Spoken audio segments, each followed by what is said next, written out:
ಧನ್ಯವಾದಗಳು ಮಾತಾಜಿ. ಹರೇ ಕೃಷ್ಣ. ಹರೇ ಕೃಷ್ಣ ಮಾತಾಜಿ. ನಾಗವೇಣಿ ಹರೇ ಮಾತಾಜಿ. ಕೃಷ್ಣ ಮಾತಾಜಿ, ಧನ್ಯವಾದಗಳು. ಸರಿ, ನಾಗವೇಣಿ ಮಾತಾಜಿ ಎಲ್ಲಿದ್ದಾರೆ? ಇದ್ದೇನೆ ಮಾತಾಜಿ ನಾನು. ಹಾ ಸರಿ ಮಾತಾಜಿ. ಹರೇ ಕೃಷ್ಣ ಮಾಡಿದೀನಿ ನೋಡಿ ಮಾತಾಜಿ. ಹರೇ ಕೃಷ್ಣ. ಹರೇ ಕೃಷ್ಣ ಮಾತಾಜಿ ಧನ್ಯವಾದಗಳು ಮಾತಾಜಿ. ಹರೇ ಕೃಷ್ಣ ಮಾತಾಜಿ. ಹರೇ ಕೃಷ್ಣ ಮಾತಾಜಿ, ಪ್ರಣಾಮಗಳು. ಹರೇ ಕೃಷ್ಣ. ಕೃಷ್ಣ ಹರೇ ಕೃಷ್ಣ ಕೃಷ್ಣ ಹರೇ ಹರೇ, ಹರೇ ರಾಮ ಹರೇ ರಾಮ. ಹರೇ ಬಂದ ಕೃಷ್ಣ. ನಮ್ಗೆ ಕೃಷ್ಣ ದೇವೋತ್ತಮ ಪರಮ ಪುರುಷ ಈ ಪುಸ್ತಕವನ್ನು ಓದಲು ಅನುವು ಮಾಡಿಕೊಟ್ಟಂತಹ ರಾಧಾ ಗೋವಿಂದ ದೇವಸ್ಥಾನ ಮಂಗಳೂರು ಇಲ್ಲಿ ಅಧ್ಯಕ್ಷರಾದ ರಾಮನಿಷ್ಠ ದಾಸ್ ಪ್ರಭುಜಿಗೆ ನನ್ನ ನಿಮ್ಮೆಲ್ಲರ ಪರವಾಗಿ ಪ್ರಣಾಮಗಳನ್ನು ಸಲ್ಲಿಸ್ತೇನೆ. ಹಾಗೂ ನನ್ನ ಎಲ್ಲಾ ಗುರು ವೃಂದದವರಿಗೂ ಕೂಡ ನನ್ನ ನಿಮ್ಮೆಲ್ಲರ ಪರವಾಗಿ ಪ್ರಣಾಮಗಳನ್ನು ಮಾಡೋದು. ಇಸ್ಕಾನ್ ಪೌಡರ್ ಕೇಸಿ ಭಕ್ತಿ ವೇದಾಂತ ಶ್ರೀಲ ಪ್ರಭುಪಾದರಿಗೂ ಕೂಡ ನನ್ನ ನಿಮ್ಮೆಲ್ಲರ ಪರವಾಗಿ ಪ್ರಣಾಮಗಳನ್ನು ಚಿಕ್ಕದ್ರಾಗ ಬಂದಂತ ಎಲ್ಲರಿಗೂ ಕೂಡ ಸ್ವಾಗತವನ್ನು ಕೋರುತ್ತಾ ಇಂದಿನ ತರಗತಿಯನ್ನು ಪ್ರಾರಂಭಿಸೋಣ.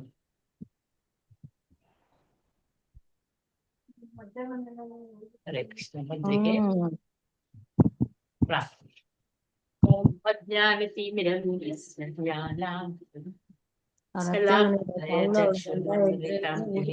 ತಸ್ಮೈ ಶ್ರೀ ಗುರುವೇ ನಮಃ. ಶ್ರೀ ಚೈತನ್ಯ ಮನೋಭೀಷ್ಟಂ ಸ್ಥಾಪಿತಂ ಏನ ಭೂತಲೆ ಸ್ವಯಂ ರೂಪ ಕದಾ ಮಹ್ಯಂ ದದಾತಿ ಸ್ವಪದಾಂತಿಕಂ.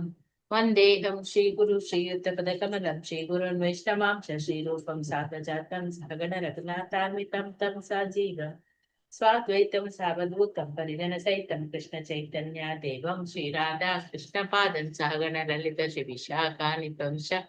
ಹೇ ಕೃಷ್ಣ ಕರುಣಾ ಸಿಂಧು ದೀನ ಬಂಧು ಜಗತ್ಪತೆ ಗೋಪೇಶ ಗೋಪಿಕಾಂತ ರಾಧಾ ಕಾಂತ ನಮಸ್ತುತೆ. ಸಪ್ತ ಕಾಂಚನ ಗೌರಾಂಗಿ ರಾಧೆ ವೃಂದಾವನೇಶ್ವರಿ ವೃಷಭಾನುಸುತೆ ದೇವಿ ಪ್ರಣಮಾಮಿ ಹರಿ ಪ್ರಿಯೆ. ವಾಂಚಾ ಕಲ್ಪತರುಭಶ್ಚ ಕೃಪಾ ಸಿಂಧುಭ್ಯ ಏವ ಚ ಪತಿತಾನಾಂ ಪಾವನೇಭ್ಯೋ ವೈಷ್ಣವೇಭ್ಯೋ ನಮೋ ನಮಃ. ನಮೋ ಓಂ ವಿಷ್ಣು ಪಾದಾಯ ಕೃಷ್ಣ ಪ್ರೇಷ್ಠಾಯ ಭೂತಲೆ ಶ್ರೀಮತೆ ಭಕ್ತಿ ವೇದಾಂತ ಸ್ವಾಮಿ ಇತಿ ನಾಮಿನೆ. ನಮಸ್ತೆ ಸರಸ್ವತಿ ದೇವಿ ಗೌರವಾಣಿ ಪ್ರಚಾರಿಣಿ ನಿರ್ವಿಶೇಷ ಶೂನ್ಯವಾದಿ ಪಾಶ್ಚಾತ್ಯ ದೇಶತಾರಿಣಿ. ಜಯ ಶ್ರೀ ಕೃಷ್ಣ ಚೈತನ್ಯ ಪ್ರಭು ನಿತ್ಯಾನಂದ ಶ್ರೀ ಅದ್ವೈತ ಗದಾಧರ ಶ್ರೀವಾಸಾದಿ ಗೌರ ಭಕ್ತ ವೃಂದ. ಹರೇ ಕೃಷ್ಣ ಕೃಷ್ಣ ಕೃಷ್ಣ ಹರೇ ಹರೇ, ಹರೇ ರಾಮ ರಾಮ ರಾಮ ಹರೇ ಹರೇ. ಹರೇ ಕೃಷ್ಣ. ಕೃಷ್ಣ ಕೃಷ್ಣ ಕೃಷ್ಣ ಕೃಷ್ಣ ಕೃಷ್ಣ ಕೃಷ್ಣ ಕೃಷ್ಣ ಹೇ. ಕೃಷ್ಣ ಕೃಷ್ಣ ಕೃಷ್ಣ ಕೃಷ್ಣ ಕೃಷ್ಣ ಕೃಷ್ಣ ಕೃಷ್ಣ ಕೃಷ್ಣ ಕೃಷ್ಣ ಕೃಷ್ಣ ಕೃಷ್ಣ ಹೇ. ಕೃಷ್ಣ ಕೃಷ್ಣ ಕೃಷ್ಣ ಕೃಷ್ಣ ಕೃಷ್ಣ ಕೃಷ್ಣ ಹೇ. ಕೃಷ್ಣ ಕೃಷ್ಣ ಕೃಷ್ಣ ಕೃಷ್ಣ ಕೃಷ್ಣ ಕೃಷ್ಣ ರಕ್ಷಾ ಮಾಂ. ಕೃಷ್ಣ ಕೃಷ್ಣ ಕೃಷ್ಣ ಕೃಷ್ಣ ಕೃಷ್ಣ ಕೃಷ್ಣ ಕೃಷ್ಣ ಕೃಷ್ಣ ಕೃಷ್ಣ ಕೃಷ್ಣ ಪಾಹಿ ಮಾಂ. ಕೃಷ್ಣ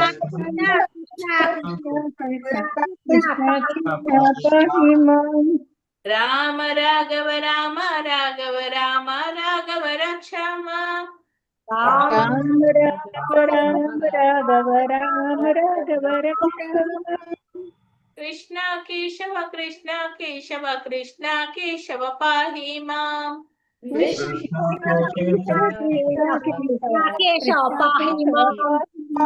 ರಾಮ ರಾಘವ ರಕ್ಷಾ ಮಾಂ. ಕೃಷ್ಣ ಕೇಶವ ಪಾಹಿ ಮಾಂ.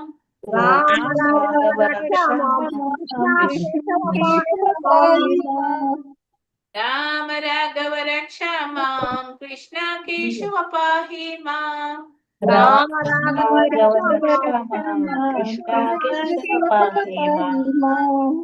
ರಾಮ ರಾಘವ ರಕ್ಷಾ ಮಾಂ. ಕೃಷ್ಣ ಕೇಶವ ಪಾಹಿ ಮಾಂ. ರಾಮ ರಾಘವ ರಕ್ಷಾ ಪಾಹಿ ಮಾಂ. ಹರೇ ಕೃಷ್ಣ. ಓದಿ ಮಾತಾಜಿ ಲಲಿತಾ ಮಾತಾಜಿ ಓದಿ. ಹರೇ ಕೃಷ್ಣ ಮಾತಾಜಿ. ಯಾವುದೇ ವಿವೇಚನೆಯುಳ್ಳ ಮತ್ತು ಸಮಚಿತ್ತದ ಜೀವಿಯು ಭಗವಂತನು ತನ್ನ ಶಕ್ತಿಗಳ ಮತ್ತು ಕಾರ್ಯಗಳ ವಿಸ್ತರಣೆಯಲ್ಲಿ ಹೇಗೆ ಮಿತಿಯಿಲ್ಲದವನು ಎನ್ನುವುದನ್ನು ಸ್ಥೂಲವಾಗಿ ಲೆಕ್ಕ ಹಾಕಬಹುದು. ಮಹಾವಿಷ್ಣುವು ತನ್ನ ಯೋಗ ನಿದ್ರೆಯಲ್ಲಿ ಉಸಿರನ್ನು ಹೊರಕ್ಕೆ ಬಿಟ್ಟಾಗ ಅಸಂಖ್ಯಾತ ವಿಶ್ವಗಳು ಹೊರಕ್ಕೆ ಬರುತ್ತವೆ ಮತ್ತು ಉಸಿರನ್ನು ಎಳೆದುಕೊಂಡಾಗ ಅಸಂಖ್ಯಾತ ವಿಶ್ವಗಳು ಅವನ ದೇಹವನ್ನು ಪ್ರವೇಶಿಸುತ್ತವೆ ಎಂದು ವೈದಿಕ ಸಾಹಿತ್ಯವು ಹೇಳುತ್ತವೆ. ನಮ್ಮ ಮಿತವಾದ ತಿಳುವಳಿಕೆಯಿಂದ ಮಿತಿಯಿಲ್ಲದಂತೆ ವಿಸ್ತಾರಗೊಳ್ಳುವ ಈ ವಿಶ್ವಗಳು ಬೃಹದಾಕಾರವುದವು. ಅವುಗಳು ಎಷ್ಟು ಬೃಹತ್ತಾಗಿವೆ ಎಂದರೆ ಭೂಮಿ, ಆಪು, ತೇಜಸ್ಸು, ವಾಯು ಮತ್ತು ಆಕಾಶ, ಬ್ರಹ್ಮಾಂಡದ ಈ ಪಂಚಭೂತಗಳು ಇರುವುದು ವಿಶ್ವದಲ್ಲಿ ಮಾತ್ರವಲ್ಲ, ಇಡೀ ವಿಶ್ವವನ್ನು 7 ಪದರಗಳಲ್ಲಿ ಆಚ್ಛಾದಿಸಿದೆ. ಪ್ರತಿಯೊಂದು ಪದರವು ತನ್ನ ಹಿಂದಿನ ಪದರಕ್ಕಿಂತ 10ರಷ್ಟು ದೊಡ್ಡದು. ಇದನ್ನು ನಾವು ಅರಿತುಕೊಳ್ಳಬೇಕು. ಪ್ರತಿಯೊಂದು ವಿಶ್ವವನ್ನು ಭದ್ರವಾಗಿ ಜೋಪಾನ ಮಾಡಿದೆ. ವಿಶ್ವಗಳು ಅಸಂಖ್ಯಾತ. ಈ ಎಲ್ಲ ವಿಶ್ವಗಳು ಮಹಾವಿಷ್ಣುವಿನ ದಿವ್ಯ ದೇಹದ ಅಸಂಖ್ಯಾತ ರಂಧ್ರಗಳಲ್ಲಿ ತೇಲಾಡುತ್ತಿವೆ. ಗಾಳಿಯಲ್ಲಿ ಪಕ್ಷಿಯೊಡನೆ ಪರಮಾಣುಗಳು, ಧೂಳಿನ ಕಣಗಳು ತೇಲಾಡುತ್ತಿವೆ. ಅವುಗಳನ್ನು ಎಣಿಸಲು ಸಾಧ್ಯವಿಲ್ಲ. ಹೀಗೆಯೇ ಪ್ರಭುವಿನ ದಿವ್ಯ ದೇಹದಲ್ಲಿ ಎಣಿಕೆಯನ್ನು ಮೀರಿದಷ್ಟು ವಿಶ್ವಗಳು ತೇಲಾಡುತ್ತಿವೆ ಎಂದು ಹೇಳುತ್ತಾರೆ. ಈ ಕಾರಣದಿಂದಲೇ ವೇದಗಳು ಭಗವಂತನು ನಮ್ಮ ಜ್ಞಾನವನ್ನು ಮೀರಿದವನು ಎಂದು ಹೇಳುತ್ತವೆ. ಆಭಾನ್ಮನ ಸಾಗೋಚರ. ಬುದ್ಧಿಯ ಊಹಾಪೋಹಗಳು ಭಗವಂತನ ಉದ್ದಗಲಗಳನ್ನು ಅಳೆಯಲಾರವು. ಆದುದರಿಂದ ವಿದ್ವಾಂಸರು ವಿವೇಚನಾವಂತನೂ ಆದವನು ತಾನೇ ದೇವರು ಎಂದು ಹೇಳಿಕೊಳ್ಳುವುದಿಲ್ಲ. ಆದರೆ ಚೇತನ ಮತ್ತು ಜಡು ವಸ್ತುಗಳ ನಡುವೆ ವ್ಯತ್ಯಾಸವನ್ನು ಗುರುತಿಸಿ ಭಗವಂತನನ್ನು ಅರ್ಥ ಮಾಡಿಕೊಳ್ಳಲು ಪ್ರಯತ್ನಿಸುತ್ತಾನೆ. ಇಂತಹ ಎಚ್ಚರಿಕೆಯ ತಾರತಮ್ಯ ಜ್ಞಾನದಿಂದಲೇ ಮನುಷ್ಯನು ಭಗವಂತನಿಗೆ ಮೇಲ್ಮಟ್ಟದ ಶಕ್ತಿ ಮತ್ತು ಕೆಳಮಟ್ಟದ ಶಕ್ತಿ ಎರಡರೊಡನೆಯೂ ನೇರ ಸಂಪರ್ಕವಿದ್ದರೂ ಅವನು ಎರಡನ್ನೂ ಮೀರಿದವನು ಎಂದು ಅರ್ಥ ಮಾಡಿಕೊಳ್ಳಬಹುದು. ಎಲ್ಲವೂ ತನ್ನ ಶಕ್ತಿಯನ್ನು ಅವಲಂಬಿಸಿದ್ದರೂ ತಾನು ಈ ಶಕ್ತಿಯಿಂದ ಬೇರೆ ಎಂದು ಕೃಷ್ಣನು ಭಗವದ್ಗೀತೆಯಲ್ಲಿ ವಿವರಿಸಿದ್ದಾನೆ. ಧನ್ಯವಾದಗಳು ಮಾತಾಜಿ. ಹರೇ ಕೃಷ್ಣ ಮಾತಾಜಿ. ನಂದಿನಿ ಮಾತಾಜಿ ಓದಿ. ನಂದಿನಿ ಮಾತಾಜಿ ಅನ್ಮ್ಯೂಟ್ ಮಾಡ್ಕೊಳ್ಳಿ. ಹರೇ ಕೃಷ್ಣ ಮಾತಾಜಿ. ಒಂದ್ ನಿಮಿಷ ಬುಕ್ಕಲ್ಲಿ ತೆಗಿತೆ.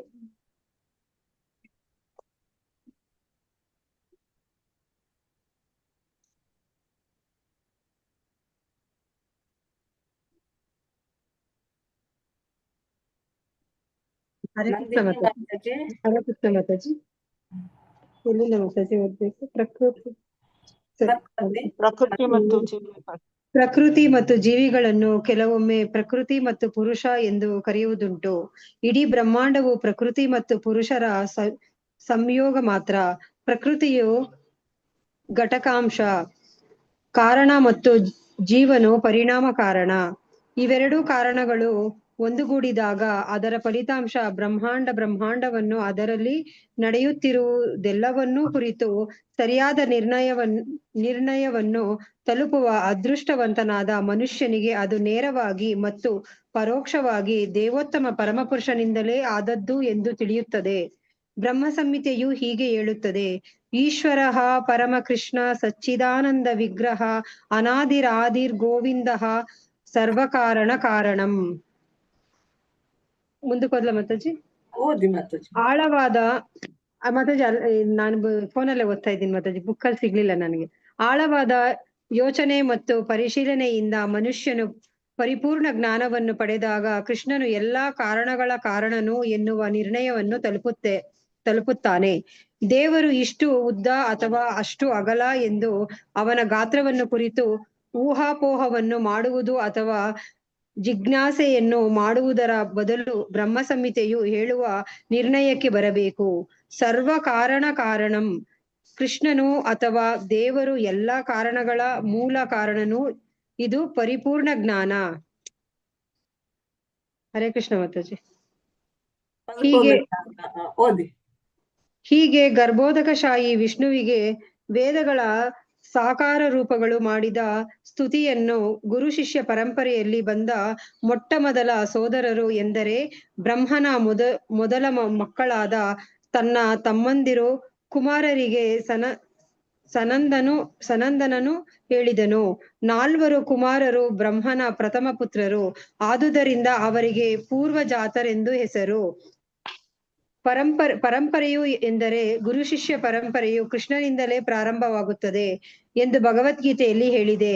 ಹಾಗೆಯೇ ಇಲ್ಲಿ ವೇದಗಳ ಸಾಕಾರ ರೂಪಗಳ ಸ್ತುತಿಯಲ್ಲಿ ಪರಂಪರೆಯು ದೇವೋತ್ತಮ ಪರಮಪುರುಷ ನಾರಾಯಣ ಋಷಿಯಿಂದ ಪ್ರಾರಂಭವಾಗುತ್ತದೆ ಎಂದು ಅರ್ಥ ಮಾಡಿಕೊಳ್ಳಬೇಕು. ಕುಮಾರ ಸನಂದನನು ಈ ವೇದ ಸ್ತುತಿಯನ್ನು ತಿಳಿಸಿಕೊಡುತ್ತಿದ್ದಾನೆ ಮತ್ತು ಇದನ್ನು ಬೋಧಿ ಆಶ್ರಮದಲ್ಲಿ ನಾರಾಯಣ ಋಷಿಯು ಮತ್ತೆ ಹೇಳುತ್ತಿದ್ದಾನೆ ಎನ್ನುವುದನ್ನು ನಾವು ನೆನಪಿಡಬೇಕು.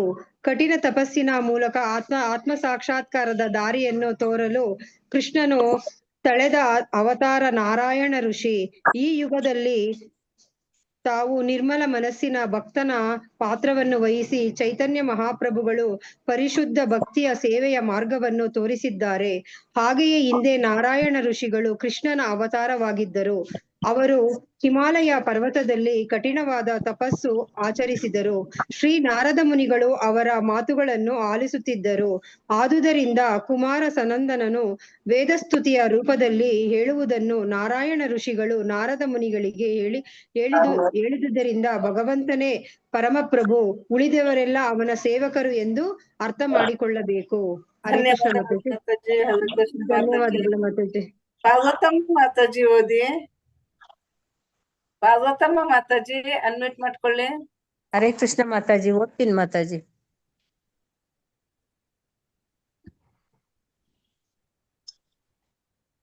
ಇಲ್ಲಿಂದ ಮಾತಾಜಿ. ಚೈತನ್ಯ ಚರಿತಾಮೃತದಲ್ಲಿ ಹೀಗೆ ಹೇಳಿದೆ. ಏಕಲಾ ಈಶ್ವರ ಕೃಷ್ಣ, ಕೃಷ್ಣನೊಬ್ಬನೇ ಪರಮದೇವರು. ಆರಸವ ಭೃತ್ಯ, ಉಳಿದವರೆಲ್ಲ ಅವನ ಸೇವಕರು. ಯಾರೇ ಇಚ್ಛೆ ನಾಚಾಯ ಸೇತೇಚ ಕರೆ ಭೃತ್ಯ. ಪರಮಪ್ರಭುವು ತನ್ನ ಇಷ್ಟಾನುಸಾರ ಎಲ್ಲ ಜೀವಿಗಳನ್ನು ವಿವಿಧ ಕಾರ್ಯಗಳಲ್ಲಿ ತೊಡಗಿಸುತ್ತಿದ್ದಾನೆ. ಹೀಗೆ ಅವರು ತಮ್ಮ ವಿವಿಧ ಸಾಮರ್ಥ್ಯಗಳನ್ನು ಪ್ರವೃತ್ತಿಗಳನ್ನು ತೋರಿಸುತ್ತಿದ್ದಾರೆ. ಹೀಗೆ ವೇದ ಸ್ತುತಿಯು ಜೀವಿಗಳಿಗೂ ಅವರ ವಿಧ ವಿಧವಾದ ಸಾಮರ್ಥ್ಯಗಳಿಗೂ ಪ್ರವೃತ್ತಿಗಳಿಗೂ ಇರುವ ಸಂಬಂಧವನ್ನು ತೋರಿಸುತ್ತದೆ. ವೇದ ಸ್ತುತಿಯು ಜೀವಿಗಳಿಗೂ ದೇವೋತ್ತಮ ಪರಮಪುರುಷನಿಗೂ ಇರುವ ಸಂಬಂಧದ ಮೂಲ ಉಪದೇಶ. ಜೀವಿಯು ಸಾಧಿಸಬಹುದಾದ ಅತ್ಯುನ್ನತ ಸಾಕ್ಷಾತ್ಕಾರದ ವೇದಿಕೆ ಎಂದರೆ ಈ ಭಕ್ತಿಯ ಜೀವನ. ಭೌತಿಕ ಕಶ್ಮಲದಿಂದ ಬಿಡುಗಡೆ ಹೊಂದದೆ ಮನುಷ್ಯನು ಭಕ್ತಿಪೂರ್ವಕ ಸೇವೆಯಲ್ಲಾಗಲಿ ಕೃಷ್ಣ ಪ್ರಜ್ಞೆಯಲ್ಲಾಗಲಿ ನಿರತನಾಗಲು ಸಾಧ್ಯವಿಲ್ಲ. ಎಲ್ಲ ವೇದಗಳ ಮತ್ತು ವೈದಿಕ ಸಾಹಿತ್ಯದ 4 ವೇದಗಳು, ಉಪನಿಷತ್ತುಗಳು ಮತ್ತು ಪುರಾಣಗಳು ತಿರುಳು ಪ್ರಭುವಿಗೆ ಪ್ರೇಮಪೂರ್ವಕ ದಿವ್ಯ ಸೇವೆಯನ್ನು ಸಲ್ಲಿಸಬೇಕು ಎಂದು ಉಪದೇಶಿಸುತ್ತದೆ. ಈ ಸಂದರ್ಭದಲ್ಲಿ ನಾರಾಯಣ ಋಷಿಗಳು ಇನ್ನೊಂದು ಶಬ್ದವನ್ನು ಬಳಸಿದ್ದಾರೆ. ರಸ. ಭಕ್ತಿಪೂರ್ವಕ ಸೇವೆಯಲ್ಲಿ ರಸವು ಪ್ರಭು ಮತ್ತು ಜೀವಿಯು ಸಂಬಂಧವನ್ನು ಸಾಧಿಸುವುದಕ್ಕೆ ಮಧ್ಯ ಮಾರ್ಗ ಅಥವಾ ಮೂಲ ತತ್ವ. ರಸವನ್ನು ವೇದಗಳು ಈಶಾವಾಸ್ಯ ಎಂದೂ ವರ್ಣಿಸುತ್ತವೆ. ಹೀಗೆ ಪರಮಪ್ರಭು ಎಲ್ಲ ಸಂತೋಷದ ಆಗರ. ಎಲ್ಲ ವೈದಿಕ ಸಾಹಿತ್ಯ, ಪುರಾಣಗಳು, ವೇದಗಳು, ಉಪನಿಷತ್ತುಗಳು, ವೇದಾಂತ ಸೂತ್ರಗಳು ಮೊದಲಾದವೆಲ್ಲ ಜೀವಿಗೆ ರಸಸ್ಥಿತಿಯನ್ನು ಸಾಧಿಸುವುದು ಹೇಗೆ ಎಂದು ಹೇಳಿಕೊಡುತ್ತವೆ. ಭಾಗವತವು ಸಹ ಮಹಾಪುರಾಣದಲ್ಲಿನ ಶ್ರೀಮದ್ ಭಾಗವತ ಹೇಳಿಕೆಗಳಲ್ಲಿ ಎಲ್ಲ ವೈದಿಕ ಸಾಹಿತ್ಯದಲ್ಲಿರುವ ರಸಗಳ ತಿರುಳಿದೆ ಎಂದು ಬೋಧಿಸುತ್ತವೆ. ವೈದಿಕ ಸಾಹಿತ್ಯ ವೃಕ್ಷದಲ್ಲಿ ಪರಿಪಕ್ವ ಫಲದ ತಿರುಳು ಭಾಗವತ. ದೇವೋತ್ತಮ ಪರಮಪುರುಷನ ಉಸಿರಾಟದಿಂದ ಋಗ್ವೇದ, ಯಜುರ್ವೇದ, ಸಾಮವೇದ ಮತ್ತು ಅಥರ್ವಣ ವೇದಗಳು ಮತ್ತು ಪ್ರಪಂಚದ ಚರಿತ್ರೆ ಎಂದು ಪರಿಗಣಿಸಿರುವ ಮಹಾಭಾರತದಂತಹ ಇತಿಹಾಸವು ಪುರಾಣಗಳು ಹೊರಕ್ಕೆ ಬಂದವು ಎಂದು ನಮಗೆ ತಿಳಿದು ಬರುತ್ತದೆ. ಪುರಾಣಗಳು ಮತ್ತು ಮಹಾಭಾರತದಂತಹ ವೈದಿಕ ಚರಿತ್ರೆಗೆ 5ನೇ ವೇದ ಎಂದು ಹೆಸರು. ಮಾತಾಜಿ ಮೇಲೆ ಮಾಡಿ ಮಾತಾಜಿ. ಧನ್ಯವಾದಗಳು ಮಾತಾಜಿ. ಹರೇ ಕೃಷ್ಣ ಮಾತಾಜಿ. ಹರೇ ಕೃಷ್ಣ. ಧನ್ಯವಾದಗಳು ಮಾತಾಜಿ. ರತ್ನಾ ಮಾತಾಜಿ ಓದಿ. ರತ್ನಾ ಮಾತಾಜಿ ಅನ್ಮ್ಯೂಟ್ ಮಾಡ್ಕೊಳ್ಳಿ. ರತ್ನಾ ಮಾತಾಜಿ ಅನ್ಮ್ಯೂಟ್ ಮಾಡ್ಕೊಳ್ಳಿ. ಶ್ರುತಿ ಮಾತಾಜಿ ಓದಿ. ಹರೇ ಕೃಷ್ಣ ಮಾತಾಜಿ. ಓದಿ ಮಾತಾಜಿ. ವೇದಸ್ತುತಿಯ ಶ್ಲೋಕಗಳನ್ನು ಸಮಸ್ತ ವೈದಿಕ ಜ್ಞಾನದ ತಿರುಳು ಎಂದು ಭಾವಿಸಬೇಕು.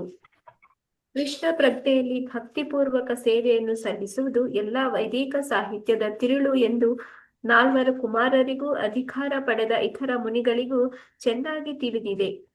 ಆಕಾಶದಲ್ಲಿ ಪ್ರಯಾಣ ಮಾಡುತ್ತಾ ಅವರು ಇದನ್ನು ಬೇರೆ ಬೇರೆ ಲೋಕಗಳಲ್ಲಿ ಉಪದೇಶಿಸುತ್ತಾರೆ. ನಾರದ ಮುನಿಗಳಂತಹ ಋಷಿಗಳು ಭೂಮಿಯ ಮೇಲೆ ಪ್ರಯಾಣ ಮಾಡುವುದು ಬಹು ವಿರಳ. ಅವರು ಸದಾ ಆಕಾಶದಲ್ಲಿ ಸಂಚರಿಸುತ್ತಾರೆ ಎಂದು ಇಲ್ಲಿ ಹೇಳಿದೆ. ಬದ್ಧಾತ್ಮಗಳಿಗೆ ಶಿಕ್ಷಣವನ್ನು ನೀಡಿ ಈ ಜಗತ್ತಿನಲ್ಲಿ ಅವರ ಗುರಿ ಇಂದ್ರಿಯ ತೃಪ್ತಿಯಲ್ಲ, ಆದರೆ ದೇವೋತ್ತಮ ಪರಮಪುರುಷನ ಭಕ್ತಿಪೂರ್ವಕ ಸೇವೆಯಲ್ಲಿನ ತಮ್ಮ ಮೂಲ ಸ್ಥಾನಕ್ಕೆ ಹಿಂದಿರುಗುವುದು ಎಂಬುದನ್ನು ತೋರಿಸಿಕೊಡಲು ನಾರದರು ಮತ್ತು ಕುಮಾರರಂತಹ ಮುನಿಗಳು ಇಡೀ ವಿಶ್ವದಲ್ಲಿ ಸಂಚಾರ ಮಾಡುತ್ತಾರೆ.